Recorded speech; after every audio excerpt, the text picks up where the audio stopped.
Sure.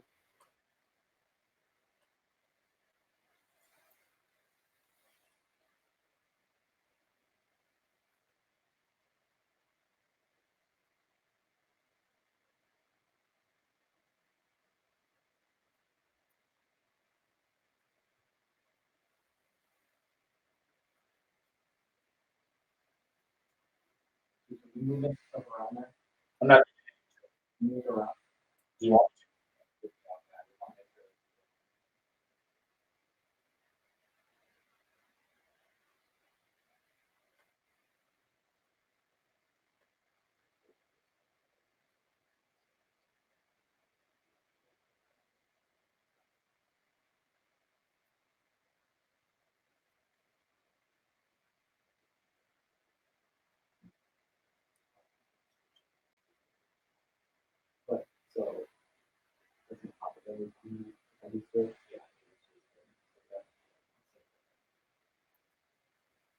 right now.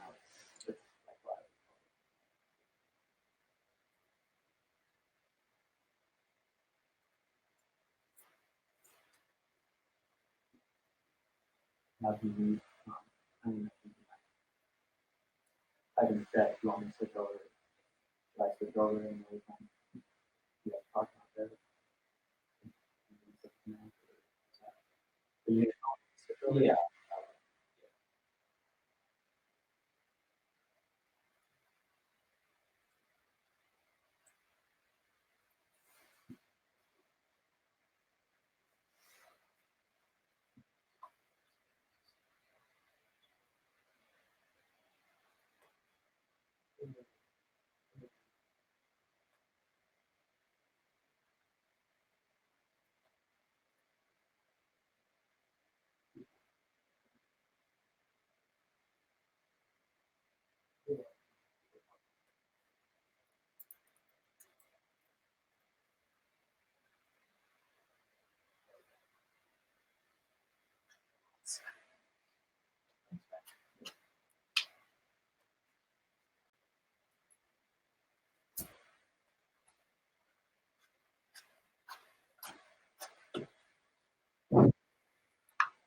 Okay. Quick question. Okay. Hold on. We are live currently, so okay. People can't hear us. All right. What's up? So far, the screen has been tracking that bottom screen, that monitor has been tracking what's on the screen. It's not doing that anymore.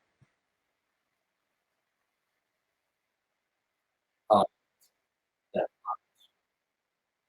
the one that has the map, that's not what's on the screen, but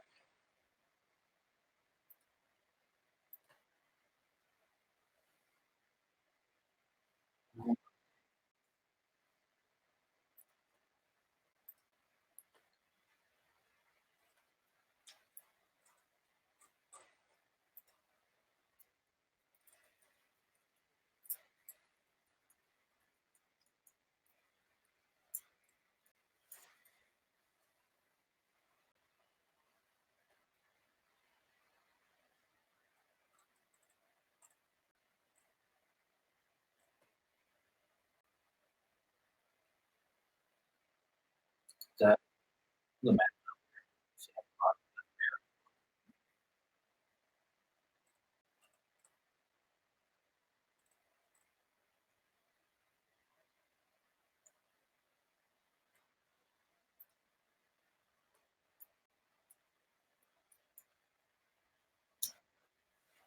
Currently on my enrollment, so I can differentiate.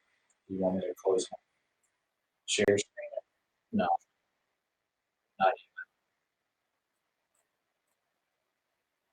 Because up until 2 minutes ago, it was sharing what's currently on my screen in that one. So, yeah.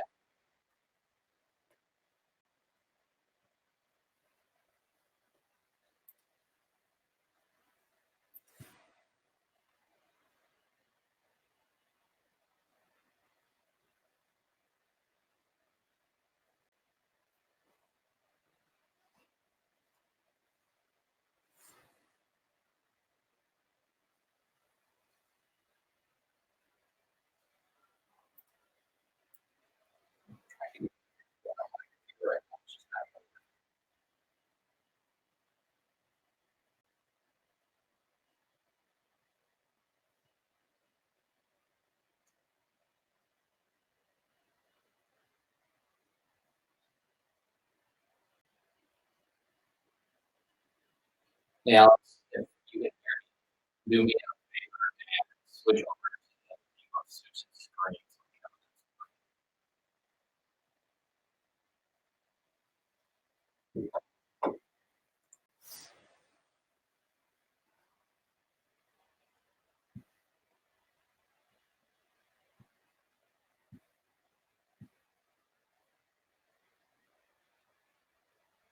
Alex,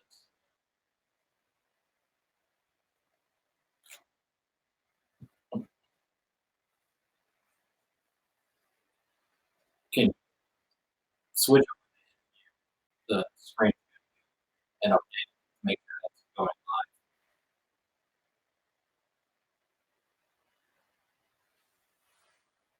live? Okay. Now that we're looking at it, nothing's like the screen line is frozen. It's working. Okay. So don't worry because that's not what's on the screen. That's not what's on the screen. Okay. So I wanted to change it for the map so we can tell if it's working. Uh,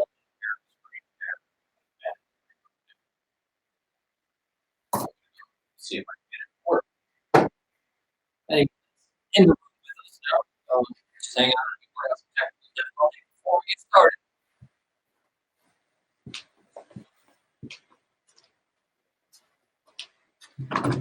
Going to the computer. Um, yeah, go ahead. Go ahead.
Send me a cat. I thought about it.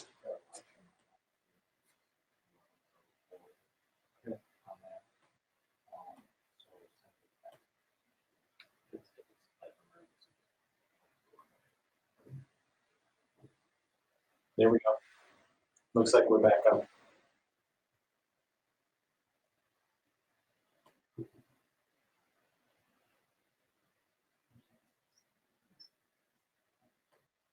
Yep.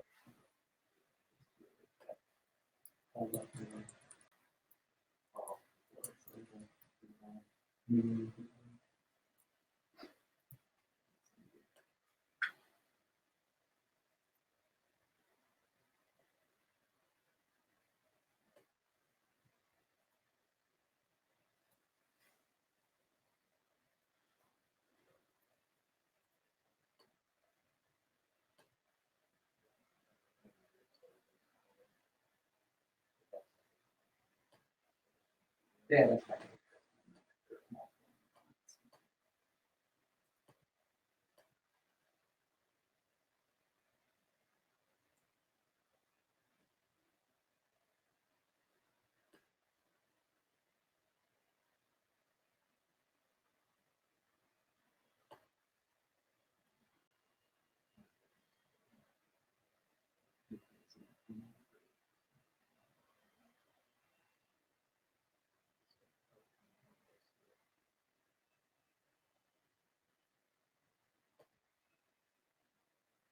Okay, can we switch it to that map?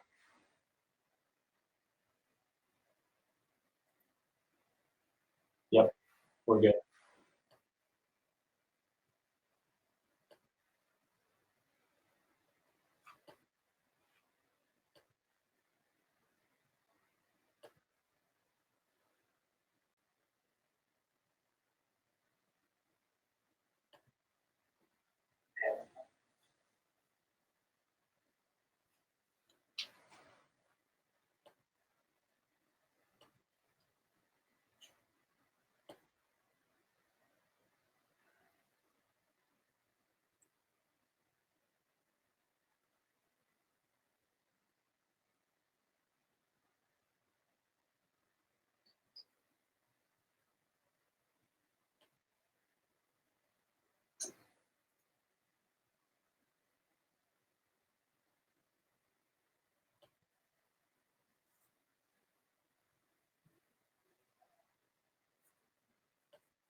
Give us one moment here, everyone. We are getting settled in, just making sure we have everything good to go.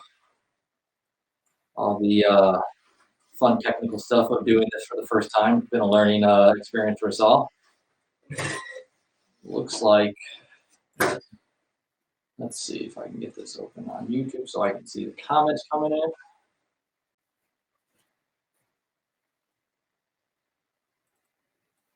Yeah, you're a couple ugly guys.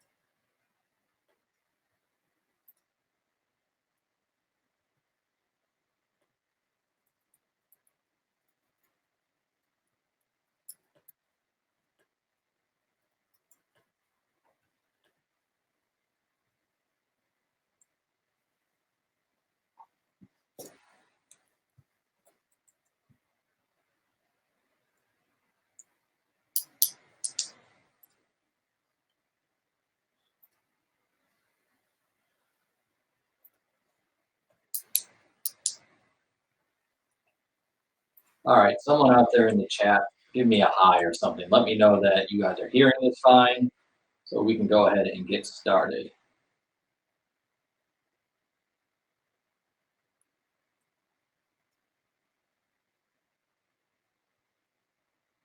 Hey, there it is. That sounds good. Awesome. Sweet. All right. Well, sounds like we're good to go then. All right.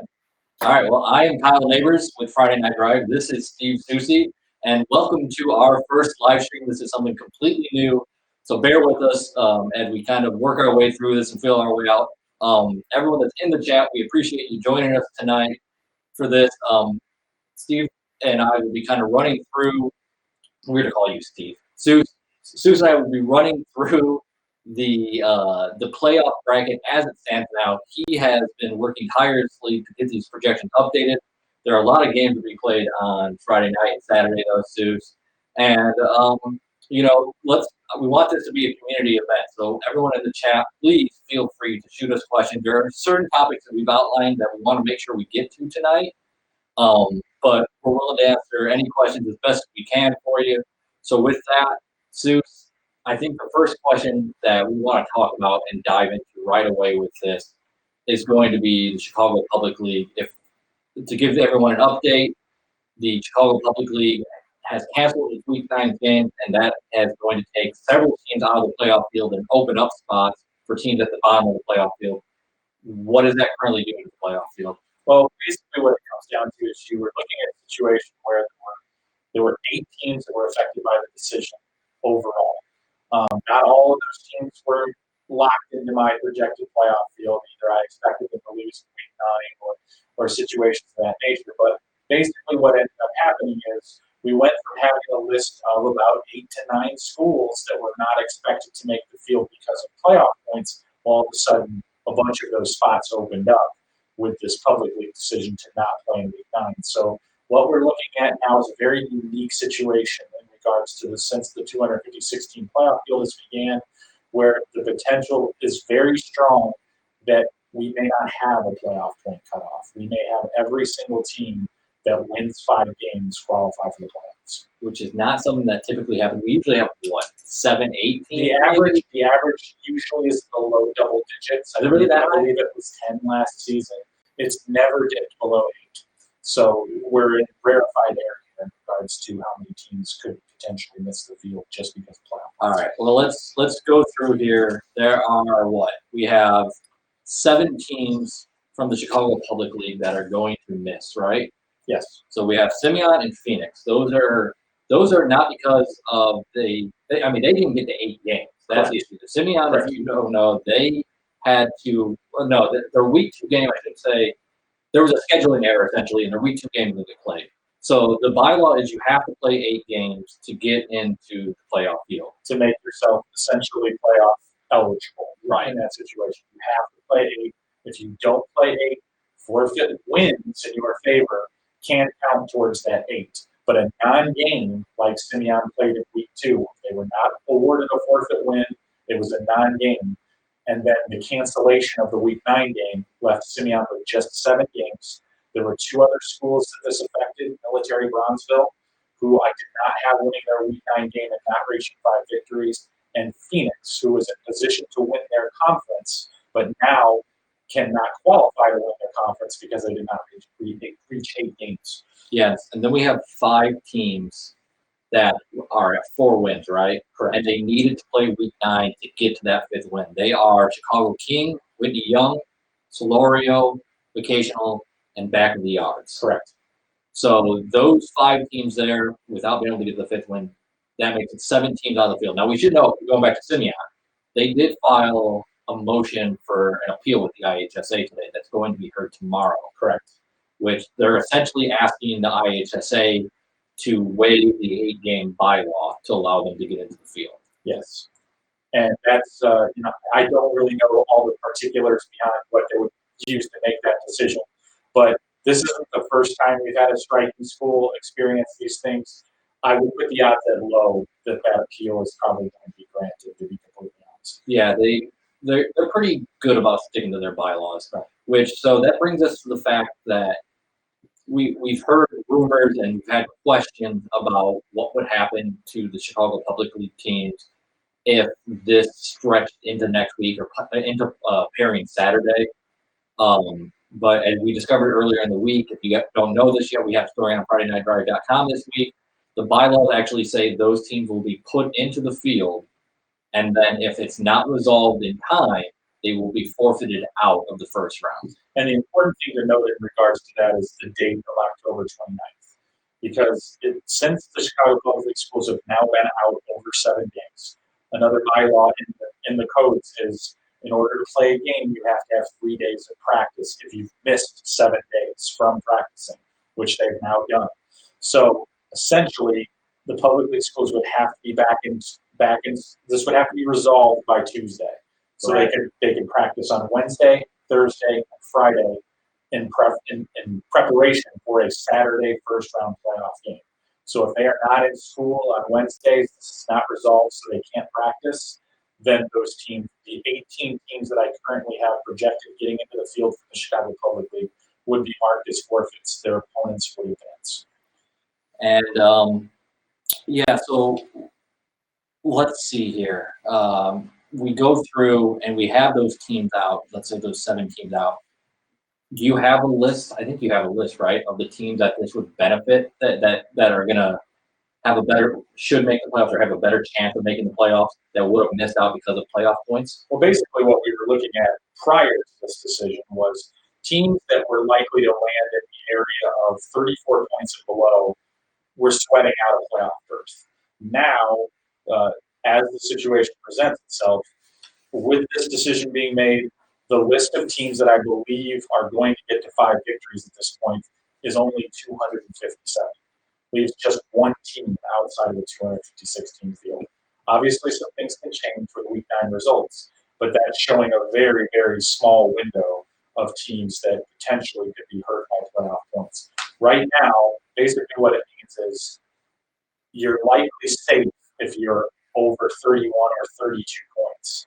A few days ago, that number was you weren't really safe unless it was 36 points. Big difference. Okay. Who's the team that you have missing at? Who's team number 257? It is Chicago Marine out of the Public League, who has an extraordinarily low amount of points for a team that currently has 5 wins. How many points? I believe it is 24, which is really, really low. That's difficult to do. Yeah, it's hard to do. All right, Suze. Well, where do you want to start with this? Like, how do we dig in here? There's so much information.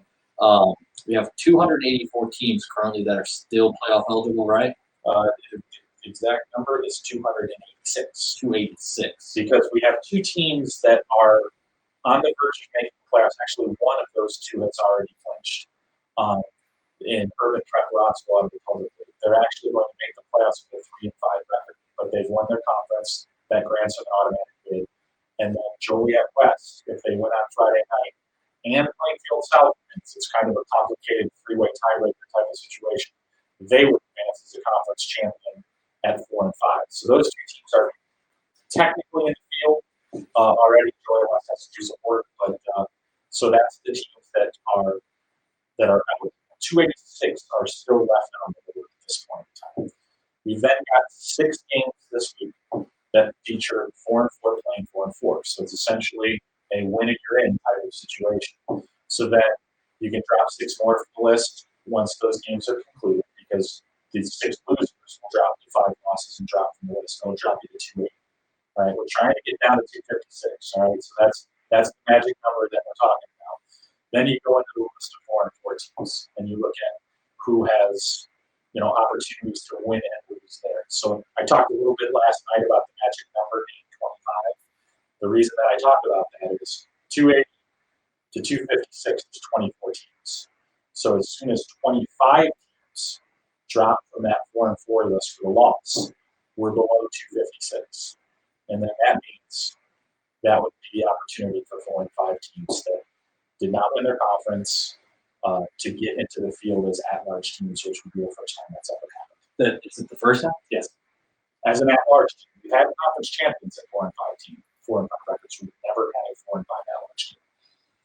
All right. Well, a couple people I want to make sure to get mentioned in early here tonight. One is John Wright, State Farm agent down in Joliet, who was fantastic with sponsoring this live stream for us. Someone who bought a house this summer and had to go through the process of buying home insurance for the first time and figuring out, or really discovering how difficult that is. It's great to have someone there that can walk you through it. So we encourage you to give John Wright a call if you are in the market, and also Alex Kentucky, who is producing this for us tonight.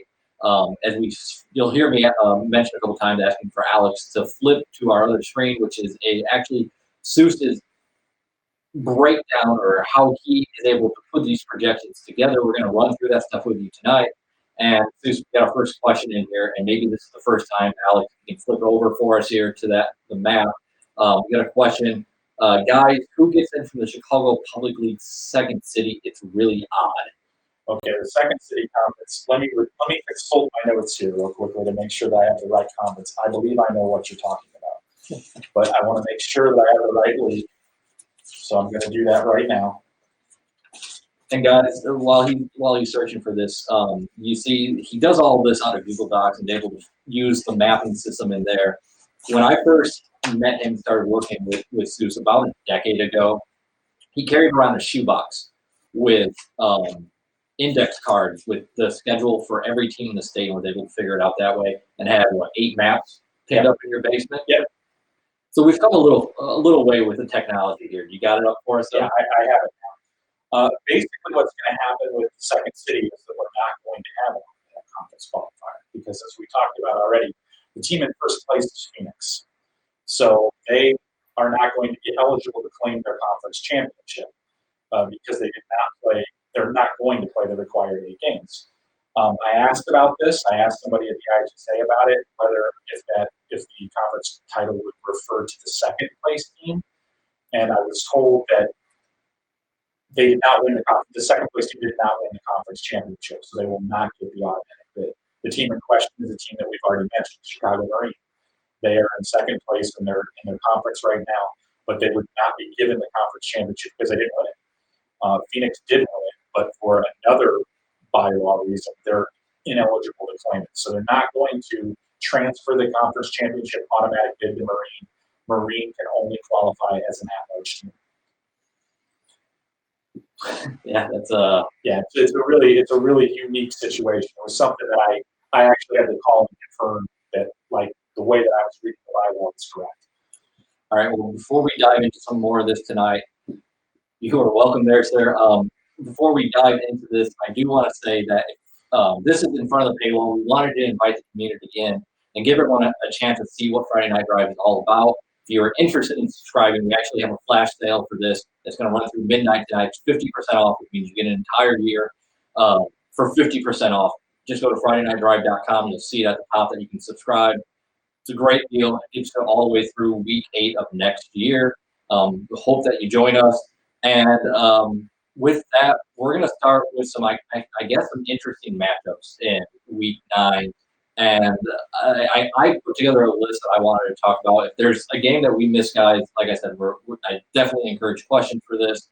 The first one, though, Soucie, is Stevenson and Lake Forest. We got, 63 4-4 teams playing this week with a chance to get in the field. These games tend to be crazy, no matter whether it's 4-4 versus 4-4, or just any 4-4 team that's desperate to get that win. We always get a lot of results we don't expect. I want to start with Stevenson at Lake Forest. 4-4 versus 4-4. Stevenson in the 8A field most likely. Well, they would be in the 8A field. Lake Forest in the 6A field. Not sure if there's any wiggle room on that. But to me, I think Stevenson gets in here. I just think that their quality win, or the wins that they've put together and their resume leads me to believe that they're going to beat Lake Forest. Well, I agree with you on that. But one of the things that's really interesting about this game is something that you just mentioned. Stevenson is an 8A team, Lake Forest is a 6A team. So what this would do if Lake Forest were to win the game, which is different than what I have projected, is change the bubbles on both 7 and 8A, because you have to create a spot at 6A, dropping out Stevenson from the 8A draw. So the field would slide down. So basically what you would have right now, the team that I have listed as being the largest 7A team, Glenbard North, would slide down into 8A to fill the vacancy that Stevenson has created. And then the team that I believe is the largest 6A, which I believe right now, I'm not positive about this, but I believe it's Shepherd, would drop down to the 7A field to fill the vacancy that had been created by Glenbard North. 6A, Lake Forest would slot in where they do with the appropriate enrollment number. So this is a game that the outcome, if it goes against the grain of what I projected, can change 3 classifications in the brackets. All right, well, here we got a question. And you mentioned this to me last night. One of the interesting things about the way the playoffs are set up is, particularly when you get into the deeper fields, sometimes it pays to lose a game in week 9. And yes. You've had that question asked you, like, hey, if we lose, does that actually help us? And I see we have a question here. Would it be more beneficial for Bolingbrook to go in at 6-3? I think what this person is insinuating, they've looked at my opening round projection for Bolingbrook. And if that holds, then I think, yes, it would be beneficial for Bolingbrook to drop to 6-3. And and take their chances with a different first round opponent. I'm kind of being a little bit in this. Really, the first round opponent I have projected for Bolingbrook is a rotated Loyola. So that's what I believe this question is getting at. If that were to happen, I'll take a look. I'll take a look at what we're talking about here. We take Bolingbrook, we move them down. That would drop them to a 22 seed, which would pair them with Bartlett. So I don't know exactly how, I'm not sure the specifics of that, but that would be the consequence based on if everything else in my projection held in regards to what the consequence would be of Bolingbrook is, and it would drop from an 18 to a 22. So that would put them in the neighborhood of the three schools that actually will have their tiebreaker probably broken by computer draw, because they're all from the same conference, they all have the same tiebreaker points. But I would say Glenbard, Spartan, and South Elgin would be one of the likely pairings for the 22nd seed in the field if that happened to be Bolingbrook. So that's the scenario for them in particular. Okay, so yeah, Bolingbrook plays Andrew this week, an Andrew team that has been pretty impressive, I would say. Had a little hiccup last week. Yeah, I was surprised. Well, Lockport's a program that we knew was going to be on the rise. Yeah, with the coaching change there. I was surprised to see them lose by 17 points. So interesting to see if Andrew rebounds and gives Bolingbrook a game here. But when I looked at that, I actually see Lockport here at 3-5, and we talked about if 25 teams lose. Yes. If 25 teams lose that are 4-4, that's what we're about, right? If 25 4-4 teams lose, that starts to bump the 4 and 5 teams in the field. And Soucie, you have put together a list of the top 5 teams that, if they finish 4 and 5, would make the field. I got that on screen if you want to switch. Have that on screen? Let's see here.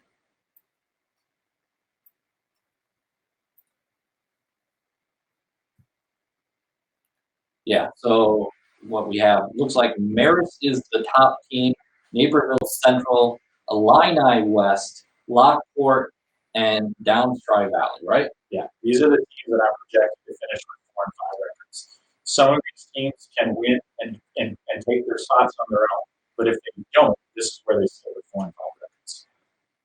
All right. I see the question here about Richards. We'll get to that in just a moment because I want to talk about these potential 4 and 5 teams here, because there's a few of these games that I want to hit on, particularly that I had written down. The first one, which is the top team in that, which is Marist, 4 and 4. They get a really tough game though against Loyola. Yeah, they play on Saturday. This will be one of the last pieces of the puzzle, if you will, to be placed in the brackets. Because with a win, they would get it on their own merits. But if they lose, then they're going to be the team that is hoping that magic number reaches 25, because they would be the first 4 and 5 at-large team to go in the field. If we have more than 25, with each number that you go down the list, these would be the teams that would be looking to add themselves into the field. So Loyola has been on a roll since early in the season. They had the quarterback change. It really seemed to open up the offense.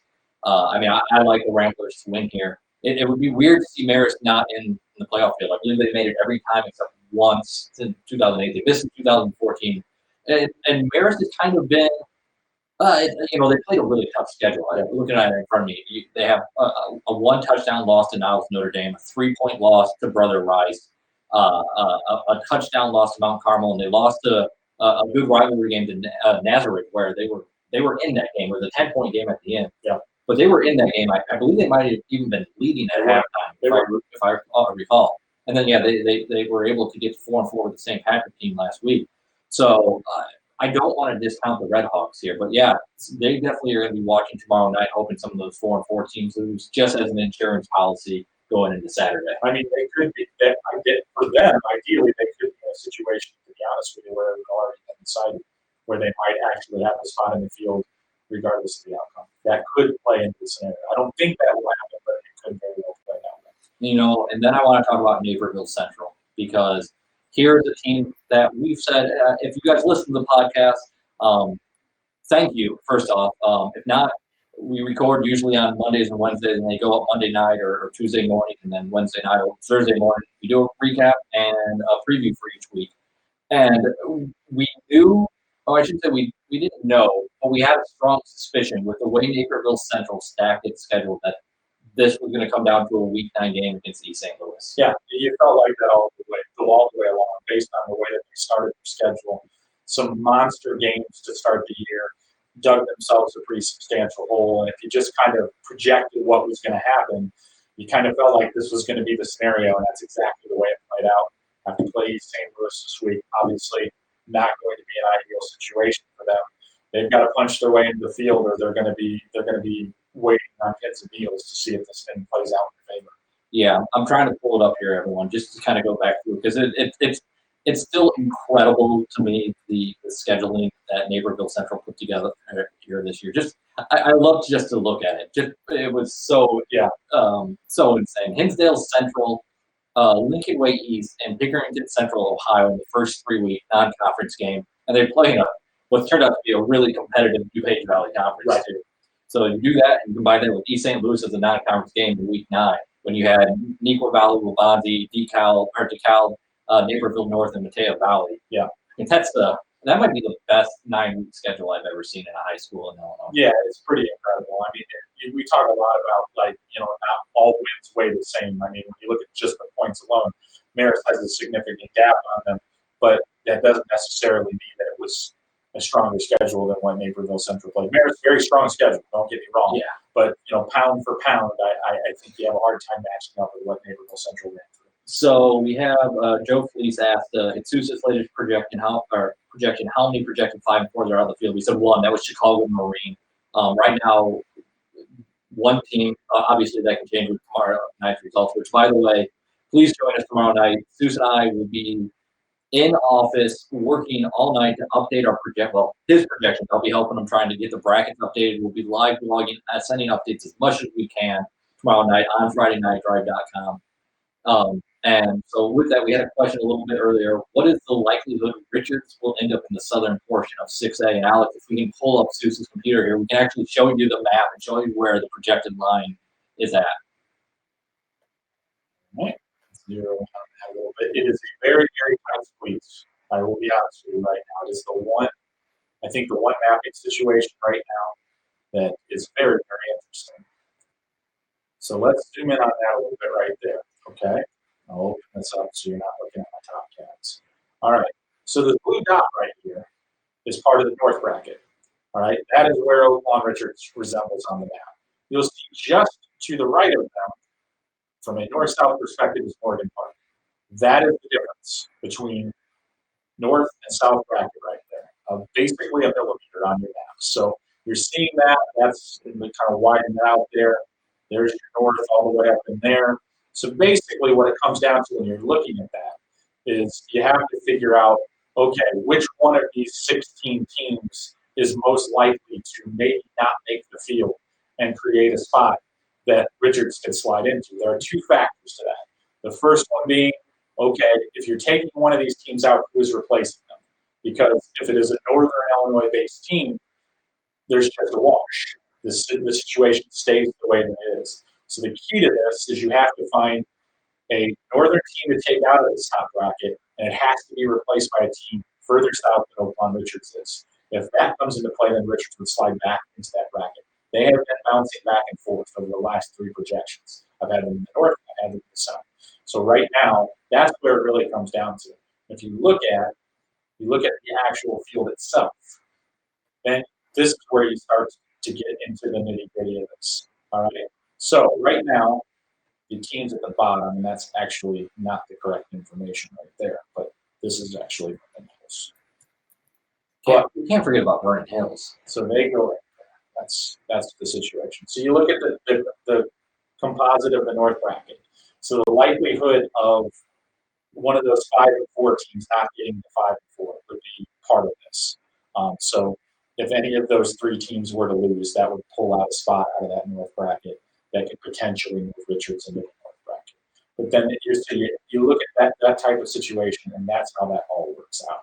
So for now, what you're looking for is you're looking for a team to move it around a little and that's where you have to come down to because that's where they belong. So yeah, so they can't keep not in there anymore. But that's basically what it comes down to. You have to move the team. You have to get a different team in that field, but it has to be from a specific place, if that makes any sense. Okay. We have the question: how many running clock games for East St. Louis in the playoffs? Boy, I mean, let's talk a little bit about where they're at in the field, because this is the question that I'm most often getting. Are they 5A or 6A? Yeah. So let's switch my screen here if we could. Switch to mine, and I'll show you where the break line is. Okay. So you see on the screen right now where the top of 6A is. All right. So where I have that marked, Class 6A, that's where the smallest school currently enrolled is, and that's Yankee. All right. You see, if you notice, that 4 spots down is East St. Louis. It's slot 164. In order for East St. Louis to be in the 5A field, they would have to slide all the way down to 160. That seems kind of unrealistic at this point in the game, with so few teams fighting for spots and moving it around. I will not dismiss it as a possibility, but if you're asking me right now to put a pinpoint on where St. Louis is going to end up in this playoff field, I would say it is 80% likely that they end up as a 6A team. You say 80% likely. Yes. 6A. Yes. What leads you to that conclusion? They are 4 deep in the 6A bracket. Okay. All right. And usually in week 8, I believe the most I've ever seen a class shift is 3. So that's what I'm telling you, is that the odds are pretty unlikely that all of the moves are going to be made by larger schools. Okay. So I mean, basically, what you have to have a date range of 4 and 4 teams that are larger than East St. Louis, all punch their way into the field and push that line up. Because a lot of the teams that are at 5 and 4 right now with low points, you can find them in lower classifications, 1, 2, 3A. So if big schools fight their way into the draw, they'll start pushing out those little ones, and the line will go up. So East St. Louis would move into the 5A field only if that happened multiple times. I'm talking like 5 or 6 times. And the list of teams that have the ability to do that at this point in the season might not even be that big. So that's where we get into a situation where it seems unlikely that they move that much. All right. So the question was, how many running clock for East St. Louis in the Southern bracket? I believe that was the question. Let me double check here. Yeah. Well, how many running clock for East St. Louis in the playoffs?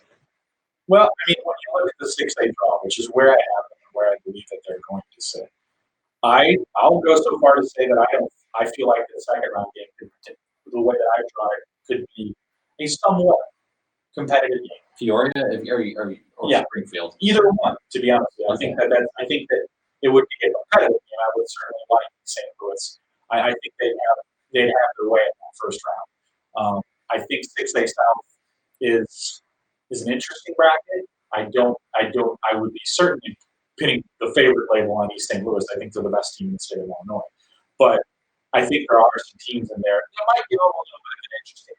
I like that a lot. I think they're a good quality football team that would bring something to the table in that matchup. But I don't think it's just going to be a beat down in every single round for them.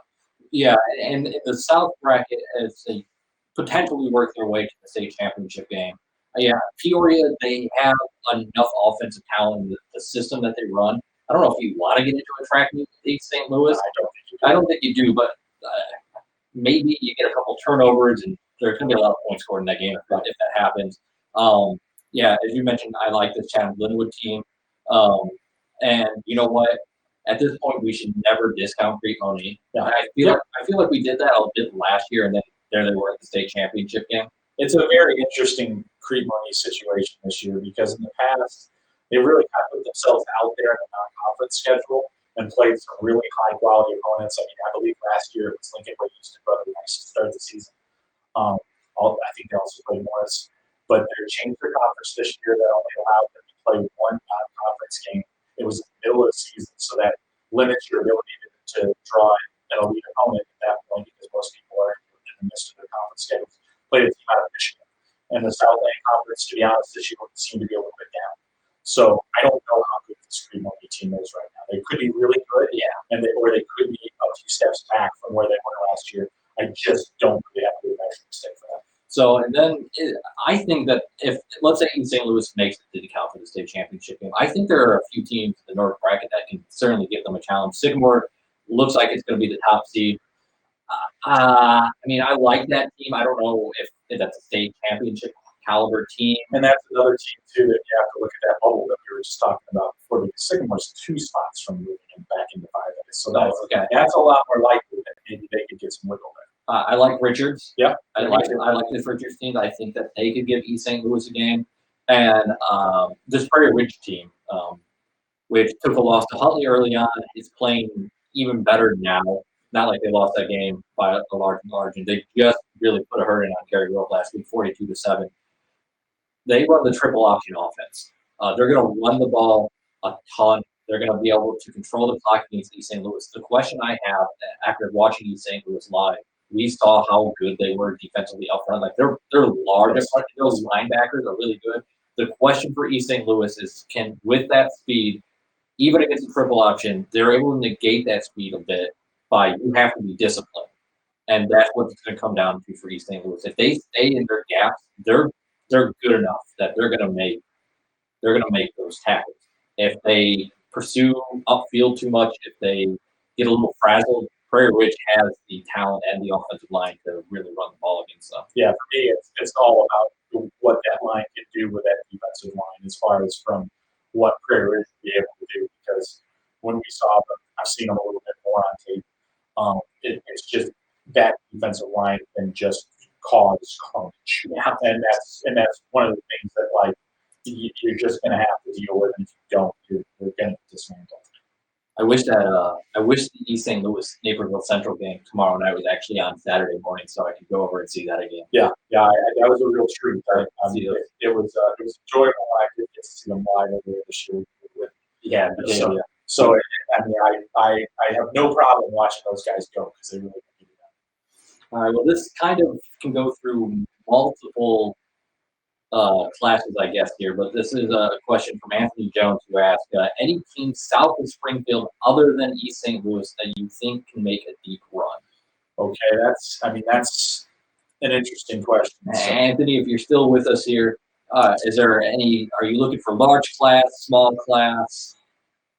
I think the one thing that has become a little bit of an interesting development over the past few days is there was some field shifting, and the one thing that I found interesting one of many things that I found interesting out of the process is we saw Rochester shift from 4 to 5A. Really? Yes. Have they ever been in 5A? No. I don't think so. Yeah, I didn't think so. That's a little interesting wrinkle because when you look at 5A South on paper, there's an opportunity for someone. I don't know who it is, but I mean, this is the same bracket that last year a 5A unfortunately a Catholic team ran through this bracket and went to state championship and won it. So, I mean, there's an opportunity here for an underseed, I think, because some of the higher seeds in 5A, I don't know, they don't really have the playoff that I think mandates that I stand up and recognize what they're capable of. Well, particularly in 5A here, when you start looking down south too, like Sacred Heart Griffin is clearly not the Sacred Heart Griffin that we're used to. I mean, they're likely going to finish fourth in their conference, which is almost unheard of for them. Yeah.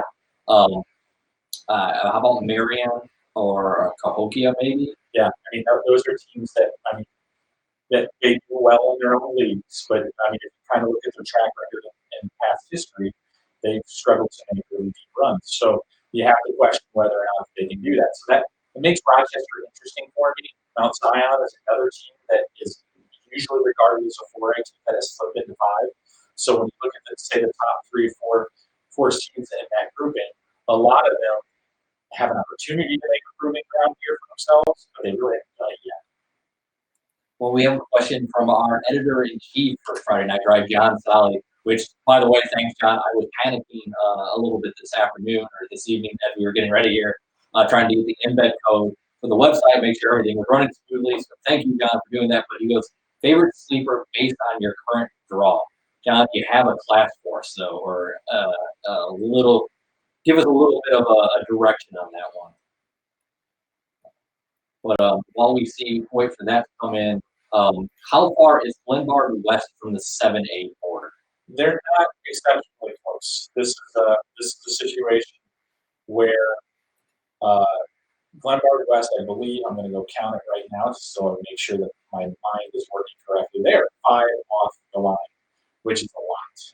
So, I mean, there are some teams that are on the high end that have an opportunity to punch their way into the field with surprise wins, but they beat quite a few of them. I mean, that's the reality of the situation. I mean, we talked a little bit about Marist beforehand. That's one candidate. Naperville Central is another candidate.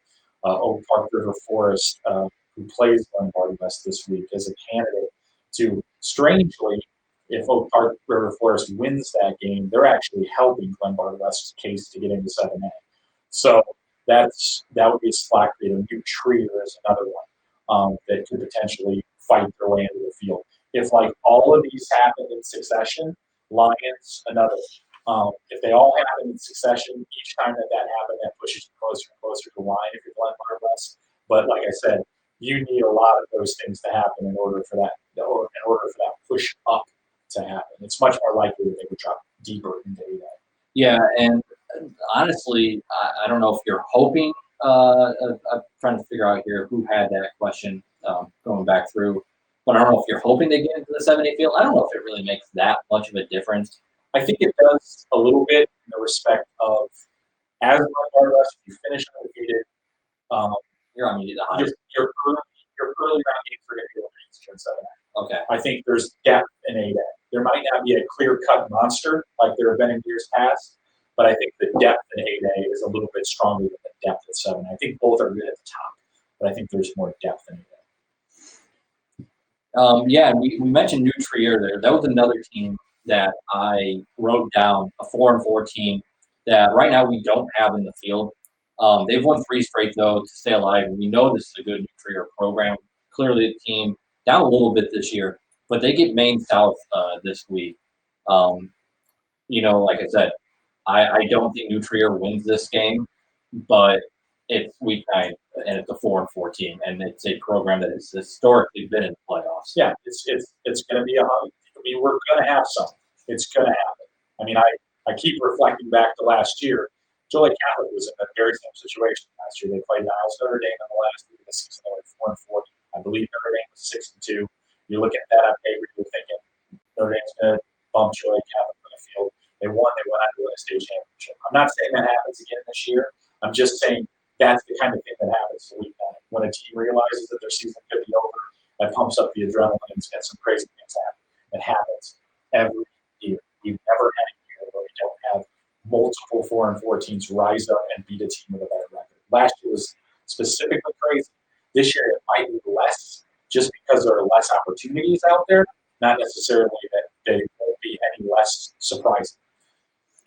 Just to finish up the question that we had about favorite teams south of Springfield or any team south of Springfield. And again, so we're talking about 8A with Glenbard West there and how 8A is just incredibly deep every single year. There's so many quality teams where you could be a 22, 24, 25 seed and find yourself playing in the quarterfinals or semifinals. It's just that deep. But in regards to the team from the South, a program that you and I both like, and a team that I still think you need to watch out for, Edwardsville. Yeah, they tend to find it. They know how to get the job done in these postseason type of situations. Right now, they're not in an ideal spot in the bracket I have projected for them. I mean, that 16-17 game will end up leading you into a top seed pretty quickly. But I still think that would be potentially an interesting game if Edwardsville could make a road trip up here, pick off a pretty good team, and then make somebody come down to them for a second round game. That could be pretty interesting. So Edwardsville is 6-2 currently. They have 2 losses. They lost to Christian Brothers and they lost to conference rival East St. Louis. It's hard to get a really good feel for this team when the only other win against a winning team they have is DeKalb, and they handle DeKalb pretty easily. So I think that's a good sign.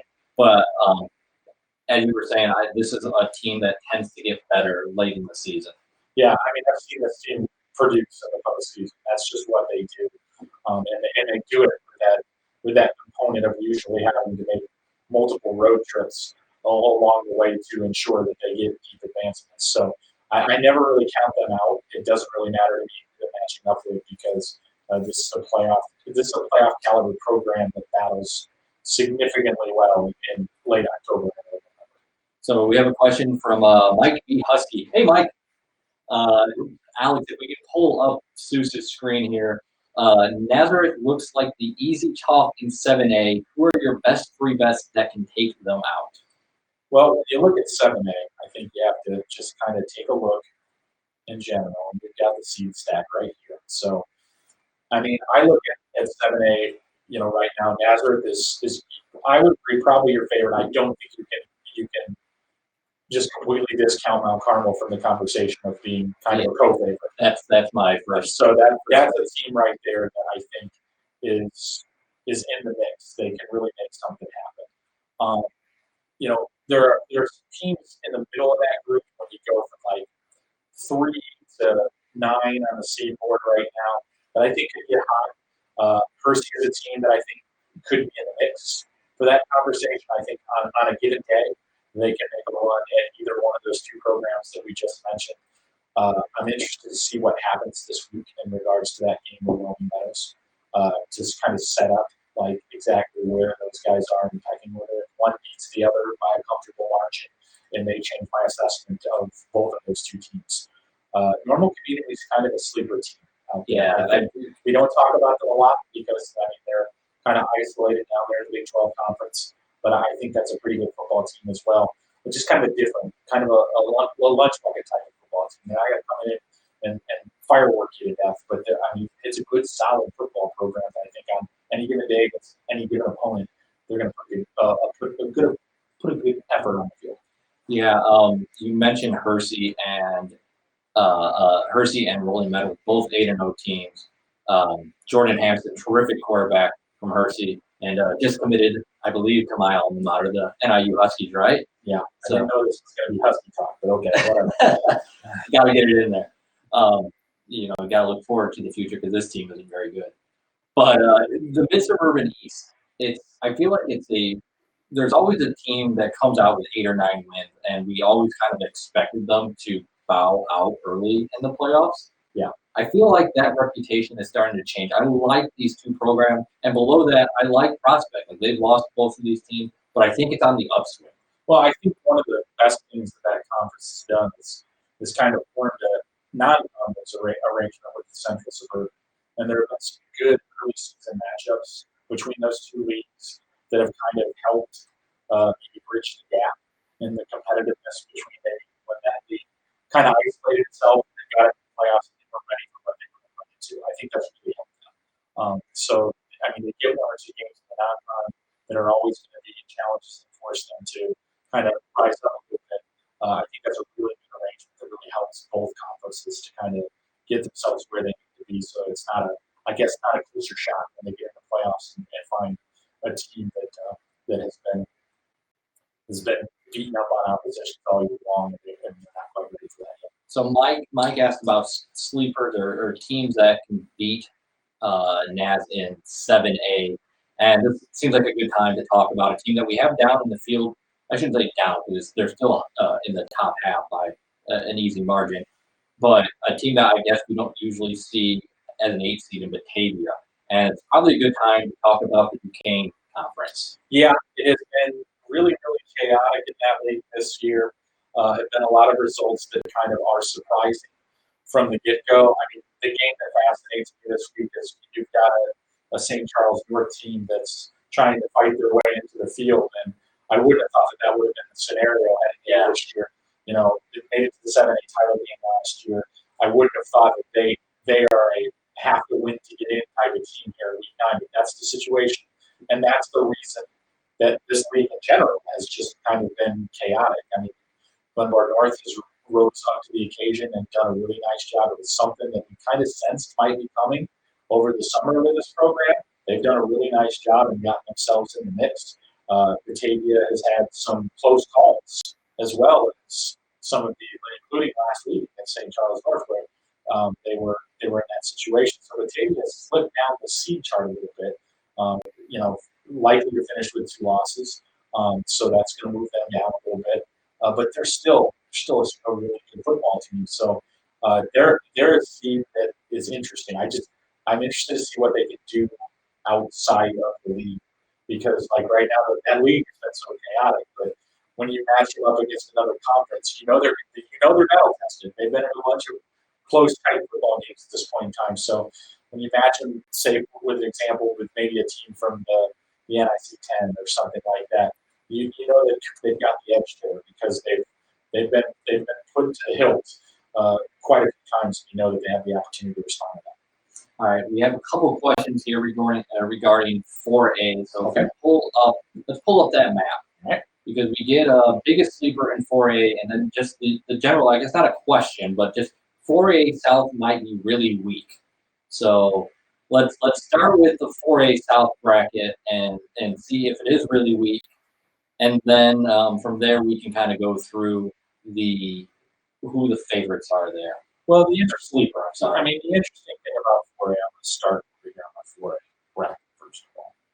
All right. So, the interesting thing about 4A, what it looks like to me is, and this was to be expected, is a lot of the strength is going to reside in the North bracket.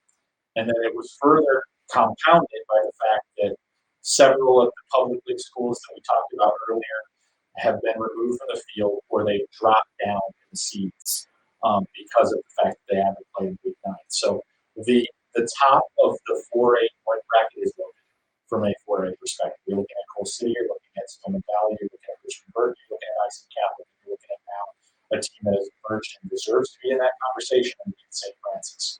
So, that's your top 5 seeds right now in 4A North. And when you compare that to the other side of 4A North, then, to 4A South, it doesn't stack up. I'm going to be honest.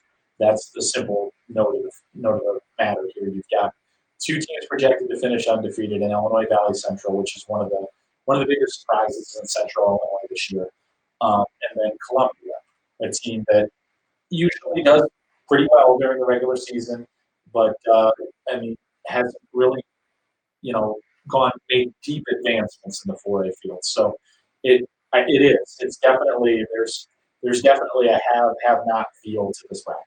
Yeah, I can't really disagree with the thought that the 4A South bracket is kind of weak here. Maybe Tolono Unity. It's a program with a strong history of putting together playoff runs. But I certainly don't see someone that I would consider the favorite. I don't know. Well, the interesting thing when it comes to the map here is, usually we've had multiple years where the drawing line for North-South kind of draws at around Coal City, Bishop McNamara, teams like that, will sometimes push to the south. Well, the defection of the Chicago Public League teams has changed the geography of Class 4A.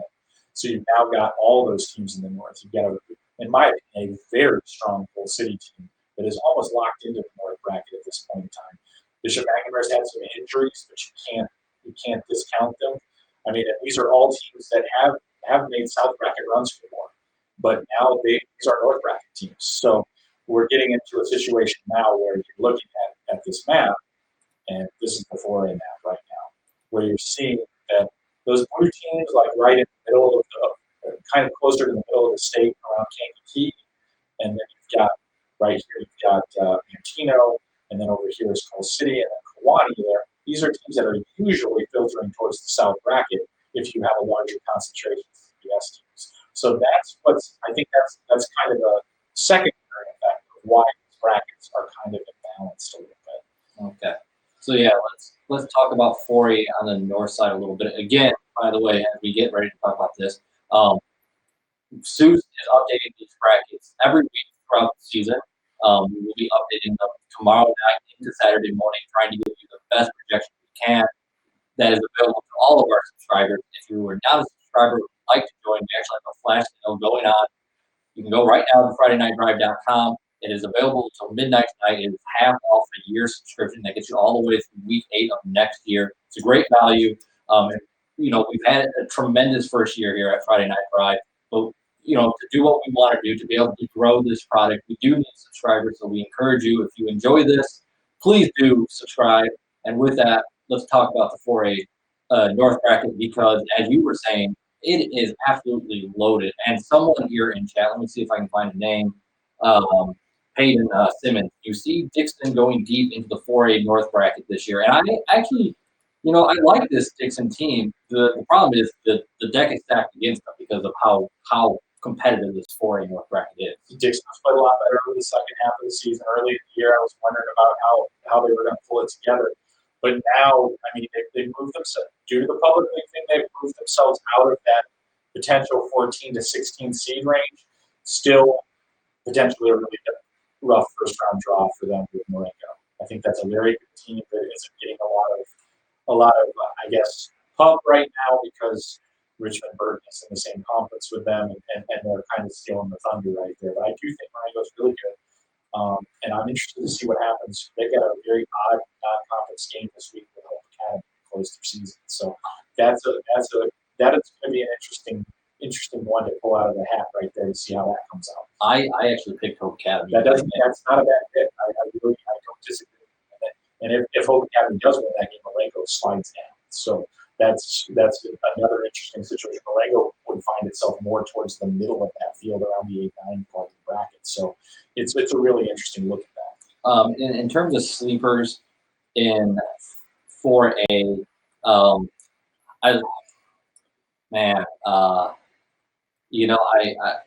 I want to say Stillman Valley.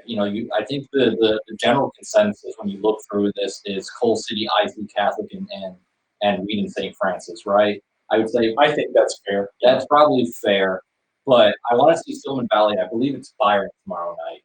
Stillman Valley is playing. No, Stillman Valley already beat Byron. Oh yeah, they beat Byron. So Stillman Valley, I'm not sure who they have this week, but it's not Byron. I know that. Oh no, it's Genoa Kingston. Genoa Kingston gets Byron this week. Correct. Yep. Okay, so Stillman Valley beat Byron early in the year. I think that's an impressive. I should say I think that is an impressive win. Yes. I think maybe people aren't paying attention to them enough. Let's see. Who do you think that can be maybe Bishop McNamara? I don't think if you're a team right now, you want to drop Bishop McNamara, especially early. Yeah. I think that's I think this is when you look back at how they got to where they got. They lost on a last second touchdown pass to Wheaton St. Francis. That's one of their losses. They lost to IC Catholic in the 20th minute of the game, and they got beat by Hill City. Those are their 3 losses at this point in time. They're a good team, and they're going to be in the middle of the field, even though they probably should. But that's the way that this thing works. So, like I said, we're probably going to end up somewhere around the 8-9 line. And if I'm an 8-9 team, I'm looking forward to that as a first round matchup.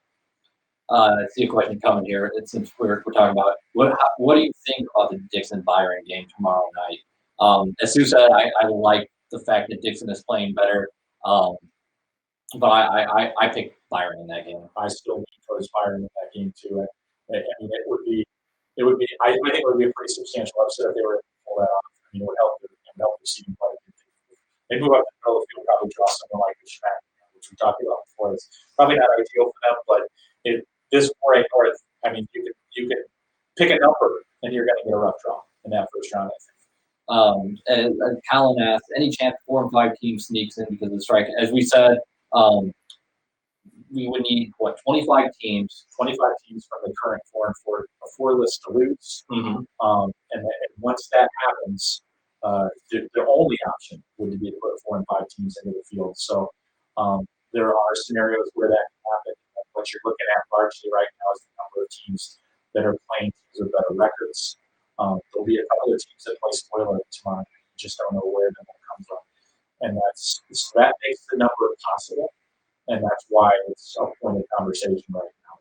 It looks like there's a path for that. There might not be a path for a whole bunch of them, but it looks like there's a path to a couple of them possibly finding their way. Well, I brought that back up with Colin's question because the question after that was if Lockport gets in, what would they be? So Lockport, as we said, would be 4th on the list of 4 and 5 teams, most likely in terms of playoff point. Yeah. Let's pull it up, Alex. If you can pull up the map again for Seuss. Let's look and see if Lockport was able to get in. Are you able to figure that out for them? See, Lockport isn't on the map because you don't map 8 and 7 because there is a bracket process. Right. I can do this. We can pull up my 8 grid here. And basically what you're looking at right there is Joliet West is in the 32 hole right now. All right, they will stay there even if other 4 and 5s come in because they have less points than those 4 and 5 teams. The only time conference championship matters is when you get into the field. Then you're stacked by playoff points. So if Lockport got in, then that would likely mean that Marist, Naperville Central, and those would be the other 2. So they would have to be seated ahead of Lockport also in that scenario. So Lockport would be a 31 seed, and they would likely draw a number 2 seed who is currently projected as Lincoln Ladies in the first round. If that happened, if all those things materialize. Now, if it doesn't matter, if Marist and Naperville Central happen to win and get their way into the field, and Lockport still got in the point situation, they'd still be in the 31 hole. So unless a whole bunch of 4 and 5 teams got in, if Lockport got in, they would be the 31 seed Class A bracket. All right, well, guys, keep the questions coming. These are great. We got a question here. What percentage do you say Breeze Modern Day goes 3A? Well, right now, let's go back to the general list right now. Take a look. They're a team that has been bouncing back and forth on that line as well. Right now, I have Breeze Modern Day as the second team in 3A. So that puts them at a pretty strong likelihood that they're going to end up at 3A, but there's enough wiggle there to think that they might be able to slide to 2. So, I mean, what basically has to happen for them to slide back down to 2 is a lot of small schools that have opportunities to get to 5 and 4 don't reach that goal, or we start getting into a situation where we have a bunch of 5 and 4 teams get into the field that I wasn't initially expecting to do so. Because what happens then is the first team that gets knocked out of the playoffs, if we have an extra 5 and 4 team get into 6 in school, but the next 3 are all small schools. So they would be knocked out of the field would shift up, and that would be leading to what Breeze Modern Day would be making its way into 2A to take the spots of those teams that are vacant. Well, it sounds like there's a pretty good chance that's during 3A then. So let's pull up the 3A map here so we can kind of go through it while we're talking about it. Some you don't really expect to see Princeton at the top of the North bracket here.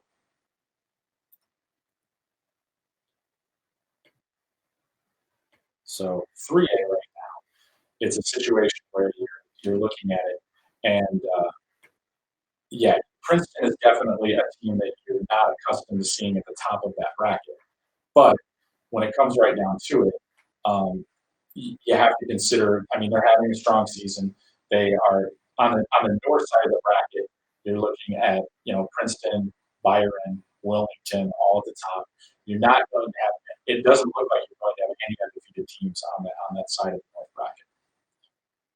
Okay, guys, trying to make sure that we did not have an issue here. Trying to make sure we're still. Because Soucie, you're frozen on our feedback here. Yep. Alex, you got any idea if everyone can still see us, or if anyone in the chat? Hey, there we go.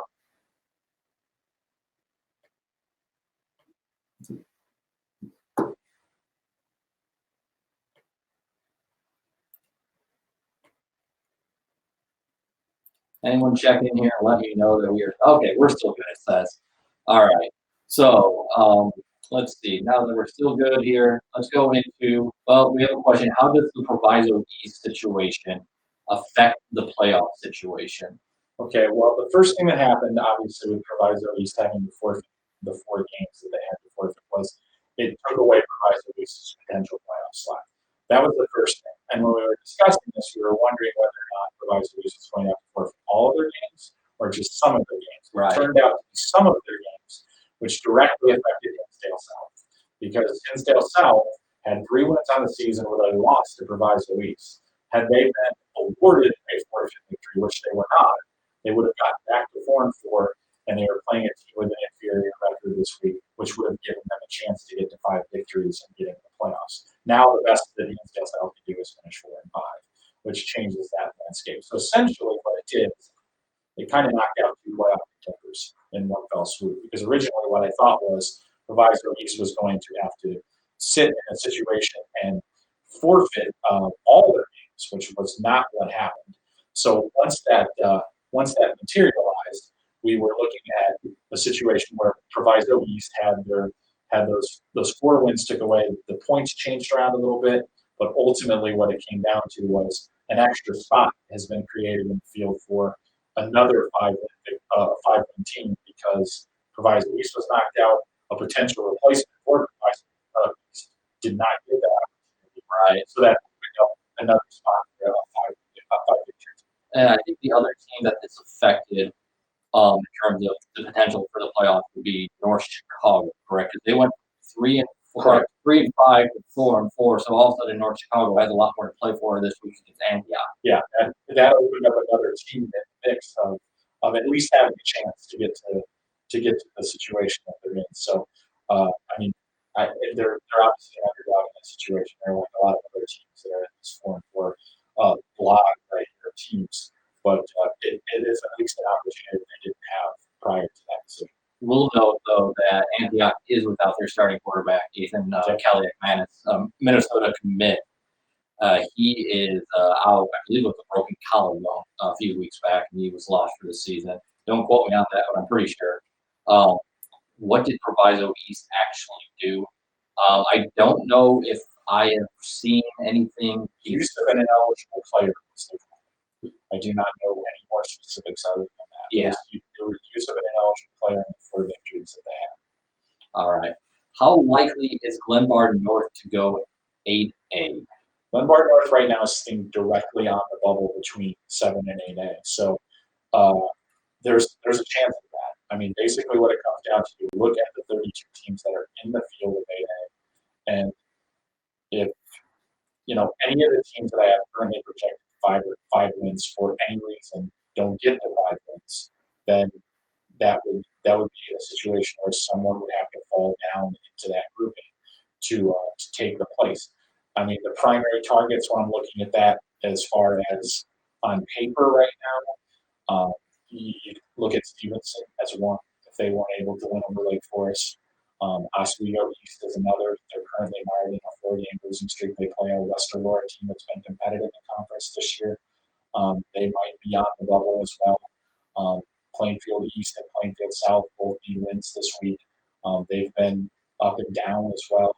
I think Plainfield East is in better position than Plainfield South. I think they're both okay, but those are the teams right now that would be logistically possibly the reason for why Glenbard North would fall out of being the largest 7A team to the smallest 8A team. But like I said before, there's not a lot of wiggle room. I just mentioned just a couple of teams in a handful that aren't at 6 wins and above because all of those teams are essentially locked in the 8A. So they're not going to move. So it only creates a small list of teams that aren't already at 5 victories that would provide the wiggle room for Glenbard North to move down the 8A. All right. Well, Soucie, are we still trying to get your screen back up? I am trying to, but my technical expertise is lacking. So I think what I'm going to do is I can probably answer some of these questions by memory. So let's try that. I'm going to try to read my computer. Okay. Well, while we work on that for Soucie, keep the questions coming, guys. I got a couple things here to talk about while we wait for some more questions to come in. And Soucie, we have some 4-4 teams that you have listed as teams playing the 3 to 5 group that need to avoid potential spoiler. Yeah, and I mean there are several teams out there in that situation, but you have to look at those teams because I mean those are spot creators. Those are games where the team that beats the 4-4 is not getting into the field. So they're just playing spoiler.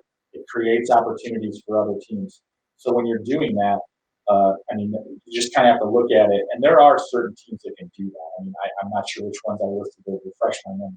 All right, well, let's start with Wood River East Alton. They host Johnsburg. Yeah, that's a long drive. That is a haul. It's one of the strange situations about having that odd number representation in your conference sometimes. But Wood River, is a team down by St. Louis. In case you're not aware, 4-4 on the season. To be fair, the schedule has not been very strong this season. It is not. So it's kind of these are one of these matchups that are really hard to project because you don't know exactly what they are. You don't have a lot of you have no comparative results to go on in this type of situation. So I'm just of the belief that that's a game where you could potentially see a team that is out of the playoff mix per se, rise up and want to finish their season off strong against an opponent that maybe isn't quite up to their competitive level, despite the fact that they have a better season record. Yeah, Wood River is 4-4. They do not have a win against a team with a winning record. Right. Their best is against Bree Central way back in week 1. Bree Central's 4-4. Also, it was 24-20. They did play Nokomis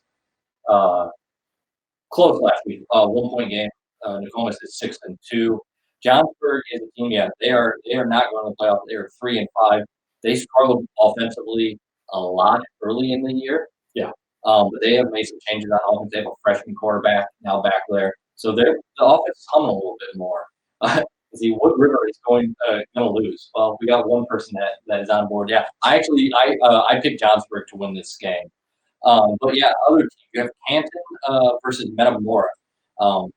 Yeah, it's a Metamora team that it's a good program, and they're not going to roll over. But that won't happen, I'm sure. And you have to look at Can's done well. Can is a 4A program that plays in 6A conference. So, I mean, credit to them for having the way that they have because their schedule is not very advantageous to them in the situation that they're in. But I think the incentive of getting themselves in the playoffs might be enough to push them through here and get them into the field. But that's definitely a game that I wouldn't necessarily be looking forward to if I had a 4-4 team that needed a win to get in the playoffs. Yeah, Canton was 1-8 last year. Yeah, they're still 4-4. A couple of good programs they played in the last couple of weeks in Washington and Dunlap. Actually, only lost to Dunlap by 1 point last week. Right. And the last team you had is Marion Central playing St. Patrick, and Marion Central has had a bit of a rough go of it lately. It's a team that seems year in year out to be 4-4, needing a win in week 9. This is the third time in 4 years that they've played St. Patrick in week 9, needing to win to get into the playoff. They've won the first 2 times, but you think this is the St. Patrick team, even at 2-6, that can be dangerous? It's tricky. It's a tricky team. I mean, they've had some bad breaks. They had an extra point blocked in an overtime game this year that led to a loss. They've been in a lot of football games that have been competitive. It's just one of those situations that just not exactly sure where Marion Central Catholic is right now, particularly on the offensive side of the football. Yeah, I agree. So it's one of those games. I mean, yeah, you got the 4-4 for a reason. I mean, and I'm not trying to knock on Marion Central Catholic, but I mean, you're in this situation for a reason. There are some issues that you haven't been able to rectify at this point. So you play a team like St. Patrick that maybe is looking to end on a flourish, a good note to end their season, playing loose with nothing to lose. If they make mistakes, I'm fairly certain that St. Patrick can really make games. All right. Well, guys, keep sending your questions. We're going to do this for a little bit longer here. As long as we keep getting questions, we'll stay on the air. So please do keep sending them. Got one coming in. How many classes would you like seated 1 through 32 versus 1 through 16? All of them. Yeah, correct. All of them. I think most coaches would agree with us. They don't want to see conference opponents in those first couple rounds of the playoffs. I know that it can create some travel issues, but if we're gonna have teams taking these long bus rides during the regular season, I don't really mind having them take a long bus ride once they're in the playoffs. Well, ultimately, and I think in history kind of proves this over time, and some people aren't going to like hearing me say this. I want good state championship games. Right. I don't want to have conversations that said the mythical state championship game was held in the quarterfinals. I don't like that. So for me, this is just a fact. It's not me trying to be brutal to one portion of the state or another. The North has dominated a fair amount of these state championship games in 1 to 16 brackets. I mean, the margins are sometimes wide between the North and South brackets. We're looking at it right now when we're talking about the depth in the North bracket against the depth in the South bracket. I would just rather have that evenly distributed. Just let the chips fall where they may. I mean, we can see it the same way that we're doing it right now. and just mix it all together and see what happens. Maybe I'm wrong. Maybe the South can hold their own in that situation. But right now, I mean, we can look back at a lot of state final games that have just not been super competitive when we're talking about weeks before semifinal and quarterfinal games. Man, that was a great game.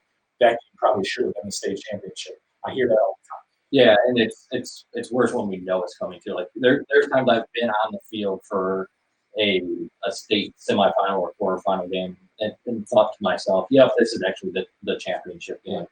Yeah. All right. Well, like I said, please keep sending questions here. Otherwise, we will get to wrapping this up here pretty soon.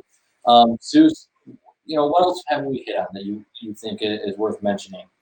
Well, I think the one thing that's pretty interesting to look at is that our list of undefeated teams is depleted.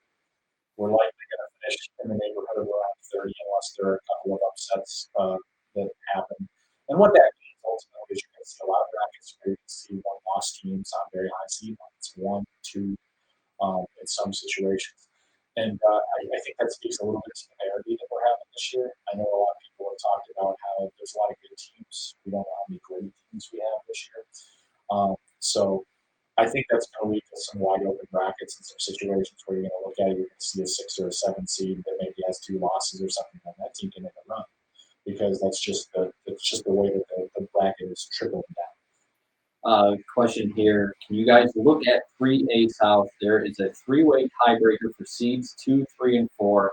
How do they do a 3-way coin flip? Now, if I'm going to look at my chart, see what's going on.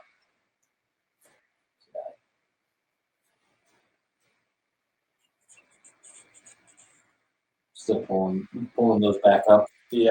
Well, all right. Well, while I do it, I'll go ahead and plug it again. Yeah, we will be updating our brackets and giving as quick analysis as we can tomorrow night and through Saturday for subscribers on FridayNightDrive.com. So please do tune in and look for that tomorrow. We'll also, if you're interested, if you are not a subscriber, we do have a flash sale running through midnight tonight. It's 50% off for a year subscription. That gets you all the way through week 8 of next year. While doing it, waiting for Soucie to get these pulled up. Once again, we'd like to thank State Farm's John Wright down in Joliet for sponsoring this live stream. It's wonderful having him aboard. And Alex Hantecki for producing tonight. Dan Mott, who helped me set up this studio this week and get everything tested. As I said, this is the first time for us. And a lot of people went and did a lot of work to get this together. John Solly as well. Thank you very much for all your work. Souce, you got that up now? All right, Alex, if you can share Souce's screen, we can talk about 3A South. Okay, 3A South is basically what we're looking at right now. And just say you've got 3 teams there at in that situation. There is no tiebreaker for this particular situation. You're looking right now, you're asking about Fairfield, Vandalia, and Williamsville. This is a unique situation that doesn't come up very often. The situation with those 3 teams are they all play in lock conferences. So they're all going to finish, if they finish undefeated, they're going to finish with the exact number of playoff points, which is 36. Every team that plays in lock conference finishes 9-0, finishes with 36 points. The second tiebreaker for breaking seed in that situation is number of wins over the opponents that you beat. So we just talked about that. They're undefeated teams. The number is the same. There is no tiebreaker. So how they would break that tie is by random number generator in the computer, because there is no way to break the tie. And any other situation, if you have a team with a loss, they would break the tie between 2 teams with the same amount of playoff points by checking to see who you lost to. All right. So if you lost to a 9-win team, your playoff points would drop by 9 points in the second tiebreaker. If you lost to an 8 team, your playoff points would drop to 8 points. That's how they break the tie. But in this situation, and this is not the only place where this occurs, also occurs in 8A, between where it looks like Gurney Warren and Glenbard West are going to finish with the same amount of playoff points as an undefeated team.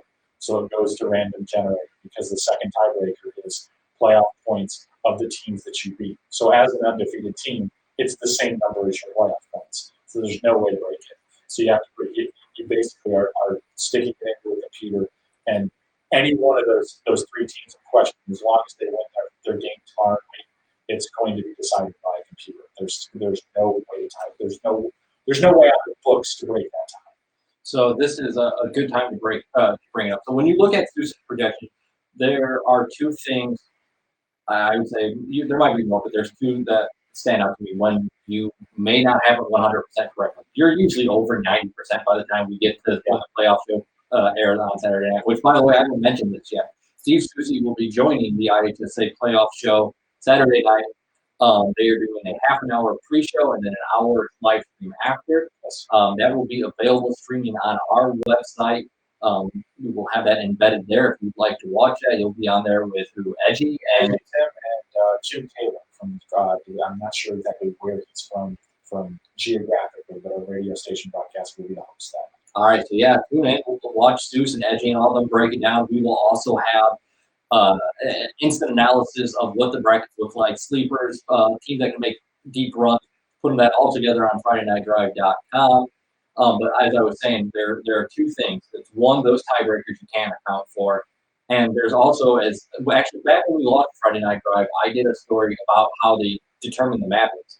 And while the computer puts it together, the administrator for football does have the option to change a bracket if he thinks that makes a better geographical fit. It doesn't happen very often, but sometimes you get a team that maybe is right on the line between the north and south side, and it makes more sense to send them south, even if they're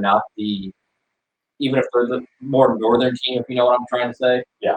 So those are usually the instances where there can be a discrepancy. I'll show you an example of what we're talking about here right now. If we can pull up my 6A map real quick. This is one of the things that, like I said, you're right. That's where it gets a little bit. Sometimes there can be different map interpretations. When I draw the maps, I draw them entirely on where they fall north-south, because I believe that that's the intent of what they're trying to say. But they reserve the right, like you said, to make modifications if they think a team makes a better geographical fit to be drawn into a different bracket. So when we look at 6A, I'll pull that up. Now, and this happened, I don't remember what year it was, but I remember when I was working on the story down at the IHSA, this happened with Sterling one year, where it actually made sense, because how far west Sterling is, to actually send them south. So like that, you really can't account for. So what I'm looking at right now, I'll draw it out and see. You see that red dot sitting over there by Davenport Island? That's Rock Island. All right. So we bring that in just a little bit. You'll see how they're currently in the south bracket, which is where I believe they belong geographically. But let's just say the landscape of the bracket changed a little bit, and there were 3 or 4 more of these teams a little bit farther south. All right, and maybe 2 teams here in the south suburbs that actually were a better fit with some of these teams over here in the south bracket. They could potentially move Rock Island, who isn't a good fit in either one of these brackets, because where they're at geographically, they could just drag them over into the north bracket in this situation, based on the fact that some of the teams over here fit better with this group right here. And you could see how that would be a logical conclusion in some situations, right, if the teams were constructed just a little bit different. So, I mean, you're looking at that right now. I mean, they're pretty securely in the south bracket because you've got 4 or 5 teams here that are clearly farther north than they are. But I could see the logic with a different field construction of moving Rock Island into that northern bracket rather than keeping them south if some of these teams were in a little bit different placements. Yeah, absolutely. All right, so we got a question here of where does this year rank in terms of being interesting compared to other years you've done brackets with a potential 4 and 5 and the strike? I feel like it's got to be somewhat up there. I was talking to someone about this very same question earlier today, and he asked me if this was the most interesting bracket season I've ever had, and it took me approximately half a second to answer and affirm yes. Yeah. I believe that this is the most unique bracket season that I've ever done, and I've been doing this since 1991. So that says something about what is going on here. It's both chaotic and kind of shaping up to be somewhat realistic heading into week 9 too, because there's not nearly as many moving parts. But how we got to this point has been much more interesting than it usually is. And Friday night is just going to throw it all back into people because they're always. Yep. Not sure if this question came in before I mentioned it, but I do see. Do you guys have anything on Saturday night for us to watch? It's, as I was saying, Steve Soucie will be a part of the IHSA stream. They're doing a half an hour before, an hour after. We will have that embedded into our website. It's him, Edgy, Jim Taylor. They will be the three of them. You can watch that live on our website Saturday night. With that, let's see. Is it possible for Marion Catholic to make the playoffs? Can you talk about that? I believe they're talking about not Marion Central, but Marion Catholic.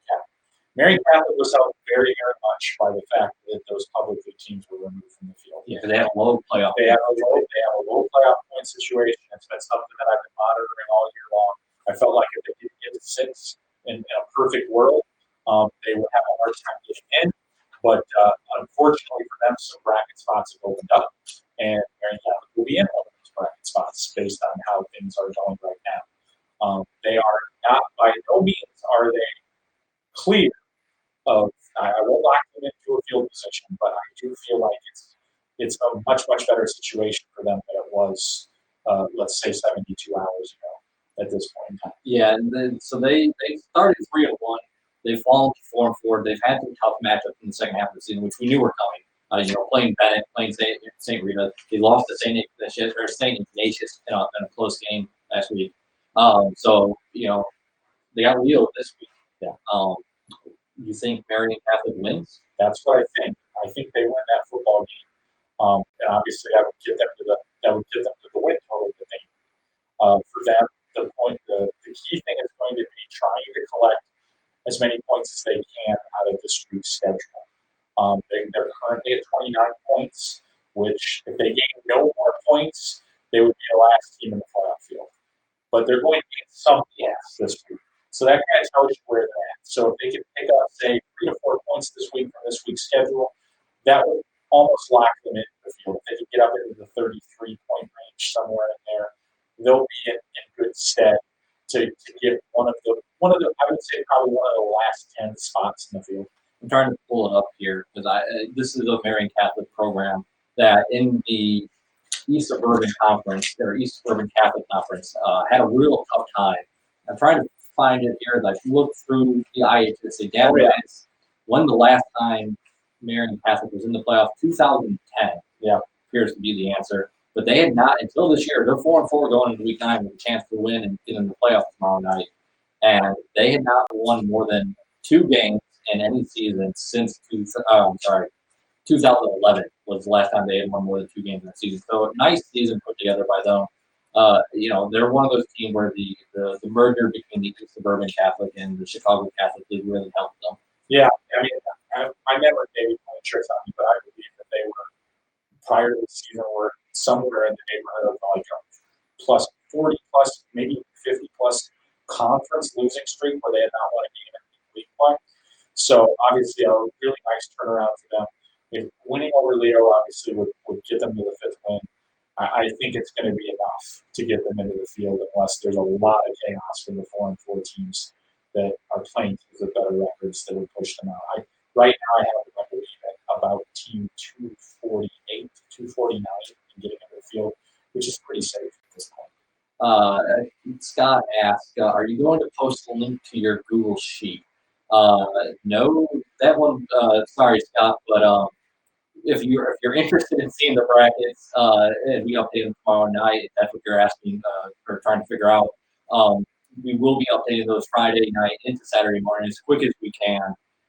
Again, we have a special. I used to post that publicly. Oh, so okay. That's why I think Scott is someone who has observed my week 9 spreadsheet in the past.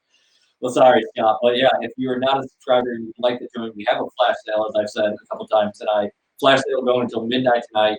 50% off gets you a year subscription. Pretty good deal, I'd like to say, but I am a little bit biased. Another question here was, what is the likelihood that Batavia Phillips drop to bottom half of 7A bracket, which I'm not quite sure since it's 1 through 32. Are they hoping like maybe just the way the seating? Well, if Phillips can't really move that much from where I have them right now because they're not going to add a win, so they're a 7-win team. There's no movement there. Right now, I've got 14 teams that are going to projected to win 7 or more games in the 7A bracket. If Batavia were to lose on Friday night, they would drop into the 6-win group. Their point situation is good but not great. They could potentially fall into the bottom half of the 7A bracket. I think that's what that question is asking. Yeah. So if they were to lose on Friday night, I currently have them seated as an 8 seed, a 6-3 Batavia team with 42 playoff points, which is where I have them projected, would drop to a 17 seed. So they would be at the bottom half of the bracket for the ones. All right. Well, let's go back to the Marian Catholic question here. We got to follow up. Let's, Alex, you can see the maps here. Pull up 5A. Yep. And say, do you think Marian Catholic would have to play St. Louis in the first round if Marian gets that spot? Okay, let's pull up the map because that is map. That is a map question, no doubt about it. Have these all up before I come nice in my tabs. It's all right. I'm just happy we were able to get it back going. That while both of us. All right, so let's take a closer look at it. Let's zoom this sucker in. All right, you see the red ones are obviously South bracket teams. The blue ones are the North bracket teams. And let's look at where they are at. So this is them right there on this map. All right. So look at the 16 above them, and the blue ones right there. So you've got to find, essentially, Joy Catholic is farther north than Marian Catholic is. Okay. So you've essentially got to find two teams that knock out of the North bracket here in this group and replace them with two teams that are farther south than Marian Catholic. That would be the scenario that would have Marian Catholic moving out of the bracket. Now you're asking specifically about East St. Louis. The problem there is for Marian Catholic in that situation is, while we just talked about it, they are going, if they get in and get that fifth win, they're going to be the lowest seeded team in the bracket because of their point situation. So, as a 5-4, 33, 34 point team, there's only one place to put them, the 16 seed in the South bracket if they remain in the South bracket. Against East St. Louis. Correct. Against the 1 seed, East St. Louis. So that's where it comes down to right there. I mean, there's a slim chance, I would have to look really hard at the list to find it, that maybe a whole bunch of 4 and 5 stuck in, and one of them was a 5A team, then a 4 and 5 team would be seated below a 5A team. So that team would seed in 60, but you need a lot of bowling pins to fall in your favor to make that. Okay, so you can root for that scenario. You also obviously were rooting for a Marian Catholic win, but the other thing you could do is root for a Naperville Central upset over East St. Louis. That would knock that. That would knock them out of the ones. That is an option as well. So Casey, you need to be a Naperville Central fan tomorrow night as well if you're rooting for Marian Catholic. All right, hey guys, I love what I'm seeing. Thank you. They're clearly talking about the broadcast and not us. Should Burlington Central beat Cary Grove tomorrow night? Would they be in at 4 and 5? The problem for Burlington Central in that situation is they will not have enough points to be in the conversation. A locked conference team can only max out as a 5-4 team at 40 points. And we talked about earlier this evening that the teams with the best hopes of getting in at 4 and 5 are teams that currently have in the neighborhood of 50 points and beyond. So the odds of that happening would be pretty slim, to be completely honest with you, because they're done in by the fact that the lock conference doesn't allow them to amass extra points. So there's advantages to the lock conference if you are a 5-4 team. There would be kind of disadvantages if you're a 4 and 5 because you're not able to accumulate those extra points you need to get in the conversation. Which, by the way, Burlington Central, it's their first year in the Fox Valley Conference. I did not give them much of a chance to compete in the conference. Yes. And I would say 3-6, a win over Jacobs. Yep. That's a good first year in this conference. Absolutely. Burlington Central is by far the smallest team in the conference. Yep. And on paper, I didn't like their odds of doing anything like that. And they've been competitive in some of those losses too. So, I mean, a nice stepping stone for that program, I think. All right, here we go. Frank Steele asked, Soucie, who do you have winning the Rochester at Glenwood game Friday night, and how does it affect the winner and loser in their brackets? Well, Glenwood is the team that I picked to win the game. But I'd be completely honest with you. There's probably about 15 games out there this week that I'm not completely confident in any of them. We talked a little bit about Rochester and the potential for the 5A earlier. Right now I have them as a 5-1 team. And here's a weird little addendum to this. Should we pull up a map or anything for this? And Matt, you can pull up the grid. All right, All right, Alex, if you can see Soucie's screen. so the South bracket is listed down there at the bottom, starting at 17 as your 1 seed. All right, let's just say hypothetically that Rochester wins that game against Chatham. They improved to 9-0. They do not move from their seed line. It doesn't help them because Mount Zion has more points than they do. They're at 9-0. They have considerably more points than Rochester does. So if Rochester improves to 9-0, they stay exactly where they're at in the draw. So for Chatham Glenwood, it's a little bit of a different story. Because right now we have Chatham Glenwood sitting at 9-0, and they are in the number 3 seed hole. Actually, that's not right. They should be 2 seed hole. But they would drop below Crete-Money. They would drop below Denmark. They would drop below Nabors. So they would drop 3 seeds in their bracket if they were to use that football game. So when you're looking at that situation, it comes down to a few things. Obviously there's little to no effect on Rochester if they stay in 5A. It changes, obviously, if they're in 4A. If they somehow get back into 4A, it changes a little bit that way. I'll take a peek at that just out of curiosity if they bounce back down to 4. Yeah, 4A would mean that they would be the 1 seed in the South. They would not be the 1 seed in the South if they went in as an 8-1 team. They'd be like a 4 seed in that situation. So a lot of weirdness for Rochester. No change in 5A, significant change in 4 for Glenwood. About a 3 seed drop in 6A. So Glenwood has outscored its opponents 40-59 this year. Rochester has given up some more points than Glenwood, but they have put up 445 points through 8 games, which is just a lot of scoring between these two teams. You know what? You said you're leading Glenwood. I'm going to lean Rochester here. Hey, but one thing I'm fairly confident of, it'll probably feel like a video game watching it away from the game. Those Central State games seem to just put up these astronomical point totals on a week-to-week basis. I think they might be playing by different rules down there sometimes. Well, for a long time, and obviously it wasn't this year, it was the Rochester Sacred Heart Griffin game. And then it seemed like they kept meeting in the playoffs. Yeah. And every time they met in the playoffs, it felt like it was, 52-49 final. It was just every single year. Yeah. All right. Well, guys, like I said, please keep the answers going questions going. As long as we have the questions, we will keep going for you tonight. I have a question, should have been more specific. What are the chances that a 7-win Batavia team drops 2 seeds and into the bottom half? Okay, 10-seed slot. Okay, the 10-seed slot. Let's look that up again. Okay, so the odds of that are not exceptionally strong because if Batavia finishes with 7 victories, the opportunities for teams to jump them is limited because both the current 10 and 11 seed are in lock conferences. They're not going to gain any more points than what we have listed. The 12 seed would have to pick up a whole bunch of points. It's illogical. They're just I don't think it's even possible for them to pick up the amount of points that they would need to pass Batavia. What you would need is some of these teams that are currently in the 6-3 range that I have projected to lose this week, and there aren't a lot of them, would have to come up and pass and move into the 7-win group.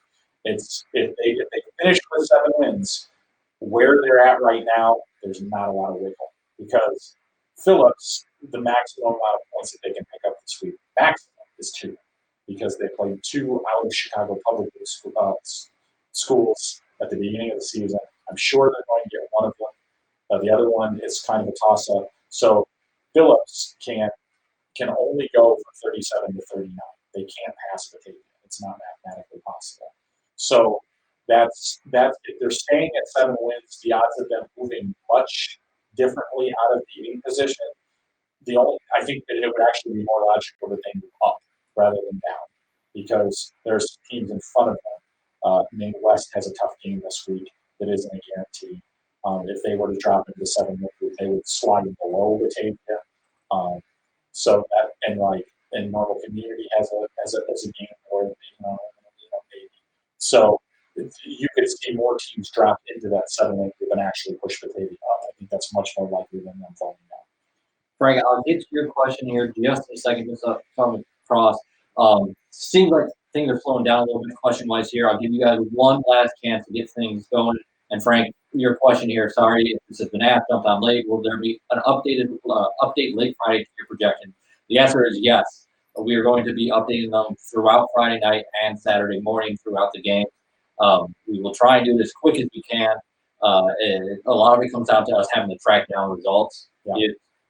Which, by the way, so if you're on Twitter Friday night, Zeus is always usually posting, hey, have you guys seen the score? So if you come across a question or see that question from him and you know the score, please do point us in the right direction, because that's always a Feel challenge. free to tag me and post scores. I appreciate that very much. If you're at a game and can actually verify that that was the score, feel free to post it and tag me, because I will definitely find it and appreciate it. All right, guys, one last call here for questions. And while we wait and see if anything else comes in, once again, I want to thank John Wright, the State Farm down in Joliet, for sponsoring this. We have a flash sale going on until midnight tonight, 50% off a year subscription. You can get in and see those projections tomorrow night and Saturday. As we've been talking about, with that, it's a year subscription, goes through week 8 of next year for you. Great deal at half off. It's a great deal at full price, but particularly right now at half off. Once again, want to thank Alex Kantecki and Soucie. Soucie lives a couple hours away, made the trek up here to our studio in Crystal Lake for joining us tonight. And here we go. We got a couple questions coming in before we wrap this up. These will be our last two, I think, of the night, guys. Which, before we get to them, I guess one more thing I'd like to say is this was something new that we decided to try. Weren't sure even if anyone was going to show up. We have been doing our best to promote it. If you enjoyed it, please do find a way to let us know. This will be archived on YouTube after this. Share it. Anything you can do to help, we do appreciate it. Give us some feedback, what you like, what you'd like to see, not just from the live stream, but maybe there's features from Friday Night Drive you'd like to see added. We're always looking a way to expand our content. And with that, final two questions of the night. What about some of your favorite players to watch for any class? Boy, that's an interesting question. That's Mike coming in. Mike B coming in with this question here for us. Well, I mean, I think that there are obviously a lot of extremely talented players out there. I'm kind of in my own window during the regular season. This is a question that I'd love to answer like a month from now when I get to expand my retro, the way who I'm seeing and who I'm looking at. I mean, I love watching AJ Hammond from Lincoln Williams play. Just an explosive, a really talented athlete. He's one of the guys that I just really enjoy coming at. A guy that just signifies lunch bucket. But I'm going to stay in Lincoln Way School District. Caleb Marconi is a two-way player at Lincoln Way West that is just a real joy to watch. He's just an old school football player that just puts his head down and does really great things and does it on both sides of the football. He's just a fun guy. There are so many guys out there right now that I feel like I'd be overlooking if I tried to make a list right now. In 5 weeks, come back to that question and I'll have a more comprehensive answer. Well, I can go through a few here. I think you look if Naperville Central gets into the field. There's a ton of talent there with the transfers they had come in and Jaden Thompson. I'm blanking on the quarterback. Sam Jackson at quarterback.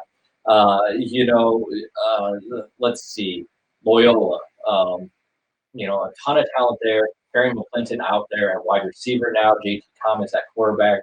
Both interesting guys or interesting players. Gurney Warren. I'm trying to remember. They have a stud. I can't remember his first name. Yeah, it's Singleton. It's his last. Yeah, Singleton. And that defense. We talked about this. We caught a little bit of flack a couple weeks back on the podcast because we were trying to go through the best defenses. And the Gurney Warren defense held Stevenson running back Jean-Marc Etienne to, I think it was 10 yards on 12 carries last week. And Etienne's well past 1,000 yards, I want to say, on the year. A really good player. The Glenbard West running backs, I'm trying to think. They had a sophomore that we saw earlier in the year. Yeah.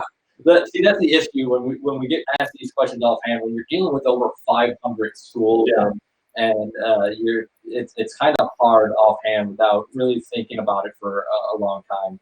Jalen Moore. Yeah, Jalen Moore. That was explosive. Yep. There was a running back. I was at Barrington and Conant a few weeks ago, and Conant had a running back that really impressed me. I can't think of the name off the top of my head. There's a lot of talent in the Duquesne, and DuPage, as we've talked about. Outside of that, Malik Frederick, by the way. oh yeah, Malik Frederick. That's the corner. God, that kid ran hard. Yeah. Just Barrington defense, no joke. He just kept turning the legs. Yeah. Okay, we had all right. One more question here. Let's be our final question. I think it's a a good one to finish with. Who is your pick to click to win the state championship? We can run through these. These are probably going to change once we see the final brackets and check in on and make sure everyone's healthy on these teams. But I don't mind taking a stab at it as we get ready to sign off here. Let's start with 1A, Souce, and work our way up, which I think you and I are going to agree here. I think Lena Winslow is the favorite. I am consensus for that, but the one team that I think can make a run at this Moleca Central A&M. I really like what they're doing. I think that if that materializes to the title game, it's a lot of good. All right. So now we go to 2A. And this is a field that I don't feel like I have a strong feeling on who's going to win 2A this year. I leave Maroa. That's not a bad choice. I'm gonna show my homer strikes here. I'm just gonna go with Clifton Central. I mean, I thought about Clifton Central. Yeah. If the Central guys are watching this tonight, they will appreciate your shout out there. Yeah. All right. How about 3A? We were talking about here another one. You had Byron take the loss early in the year. Wilmington, I can't really hold a loss against Coal City against them. Looking through the South Side, I think if I had to pick, it would be between Byron and Wilmington. And you know what? Despite that loss earlier in the year, I think Byron's put it together. I'll take Byron there. I'm gonna go to the South in this one. I'm gonna take the Williams. Yeah, I forgot about the Bullets down there. Yep. Yeah, that's not a bad pick. All right, 4A. We talked, definitely a crowded North bracket here. I definitely think the champion is coming out of the North. We saw that IC Catholic is, they are human. They can be beat. And so, you know what? I'm going to take the top seed. I think Coal City, this might be the year. Yeah, I've got a crush on Coal City right now, to be completely honest with you. I saw them 2 weeks ago in their rivalry win over Wilmington. This is a special group, and I think that they can make a real run here. It's going to be tough in the North bracket. I'm not slicing it any other way than that, but it's a really good football team that I'm anxious to see what they can do. All right, 5A here, and if you guys have listened to us in the past over the years, we've been doing podcasts together now for 4 or 5 years. When we started this with Shaw Media, even before we worked with Shaw Media full time. We hated talking about the 5A bracket because it was so barren typically. There just wasn't a lot of depth, and it just after you got through the couple top teams, you just didn't know what you were gonna get. Now I'm trying to scroll through here, so right now we have East St. Louis 6A. 6A is correct. 6A. So Can't take it here. Can't take East St. Louis here. I like Hillcrest. Okay. I have a hard time arguing with that after seeing what Marquis Serving has been able to do this year. Another guy that we can go back to that conversation from earlier that you really like is an individual player. Yeah. Explosive. Looks a little smallish at first, and then you watch him play, and it doesn't seem to matter anymore. This class is a little deeper than it's been, but it still is not any less wide open. I think there are several contenders here. I'm going to give the nod to Montini in this one for my pick. Okay. That's what I'm going to go with. I don't feel tremendously strong about that because I think there are a lot of other teams in there that can make some noise given the opportunity. I will. I'll mention an underseed in the north half of that bracket. Yeah. You know, I mean, there's another player that we're talking about St. Rita. Yep. St. Rita right now we have projected as a number 11 seed. And they have a running back named Caleb Brown. If you haven't heard of him, it's I think just picked up an offer from Notre Dame. And I wouldn't be surprised if the SEC comes to call him at some point. He's only a sophomore, and the kid is electric. They took some losses because of a really tough schedule. I think that they can do some damage, though, in 5A. If that bracket breaks correctly for them, you're going to see a double-digit seed make a move there. They are. All right. Well, we get to 6A, and I think both of us are going to pick East St. Louis here. But just so we make it a little more interesting, if it wasn't East St. Louis, if the East St. Louis team does not win the state championship, who would be your second pick? I would take Prairie Ridge. I think so too. Yeah. Prairie Ridge, I think that's a good way to go. All right, let's move on then. 7A. These classes as you get higher just seem to get tougher and tougher. You know, to me, I think there's two teams that stand out that you have to say we talked about early in the live stream. Are the favorites would be Mount Carmel and Nazareth. I lean Naz. Yeah, I've been on the Nazareth train since the beginning of the season. I'm not getting off now. There's another player, JJ McCarthy, Yep. and he's surely not the only one. They have a sophomore wide receiver. God, I'm blanking on the name there, but tremendous sophomore wide receiver. And let's finish it off with A, guys. You know, you got Manuka right now projected to be the top seed. And this, it's trying to pick this even once we know what the bracket's going to look like. It's kind of just, it's so difficult. You know, Lincoln Way East we've had ranked at the top of our power rankings all year. That's the way I'm going to go. But we thought Lincoln Way East was going to win the state championship in 8A last year. They didn't even make the title game. Yeah, I mean it's a complicated question for me because I look at it every time and I just want to pick Loyola as my I guess default pick. Yeah, that's a fine pick. I mean, I'm leaning that way, I guess, but it's a very slight lean over Lincoln Way to. I really like their defense a whole heck of a lot, and I like them a lot more that they now have a healthy AJ Hennig, which he did not have at their disposal last year. He's healthy and firing on all cylinders. So I think if they do run into each other again, we got another Titanic effort on their hands. But I'm going to take Loyola. We're going to take the Ramblers out. And just a couple more to throw out there. Glenbard West, Yep. Very good team. And Gurney Warren, as I said, I think it might be the best defense in the state. And I think you got to improve them. But all right, let's see. Great show, but guest time on Friday night update. Tyler Morris. Thank you, Mike, for Tyler Morris. Name was eluding me. Great show. Best guess on time of Friday night update. I'm going to be starting to update as soon as finals start to come in regards to when we start to see things that change what I was expecting. I would expect information to start trickling in around 8:30 and 9 o'clock. Yeah, we're going to be updating, like I said. I'm not sure if it's going to be in a live blog format. If not in a live blog format, we'll have a running thread that we'll just be updating on our website. So essentially, when we have games that come in that we find that we think have an immediate impact, we can share those insights with you. So follow along there. We'll get brackets updated. And if you follow us on Friday Night Drive on Twitter, on Facebook, on Instagram, we appreciate it.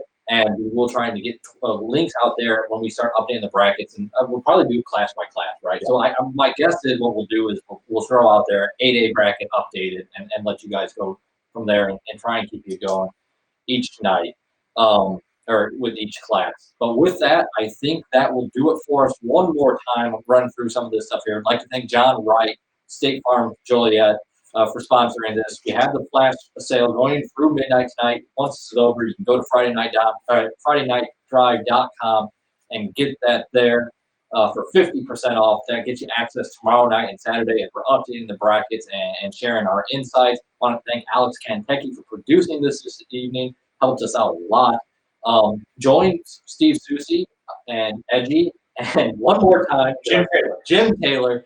Saturday night on the IHSA Pairing Show. Again, that is streaming on our website if you'd like to watch that. And with that, we appreciate everyone for joining us tonight. We hope that you enjoyed it. Please let us know what you thought and share this on social media for us. It'd be a great help. With that, good night, and we'll talk to you soon.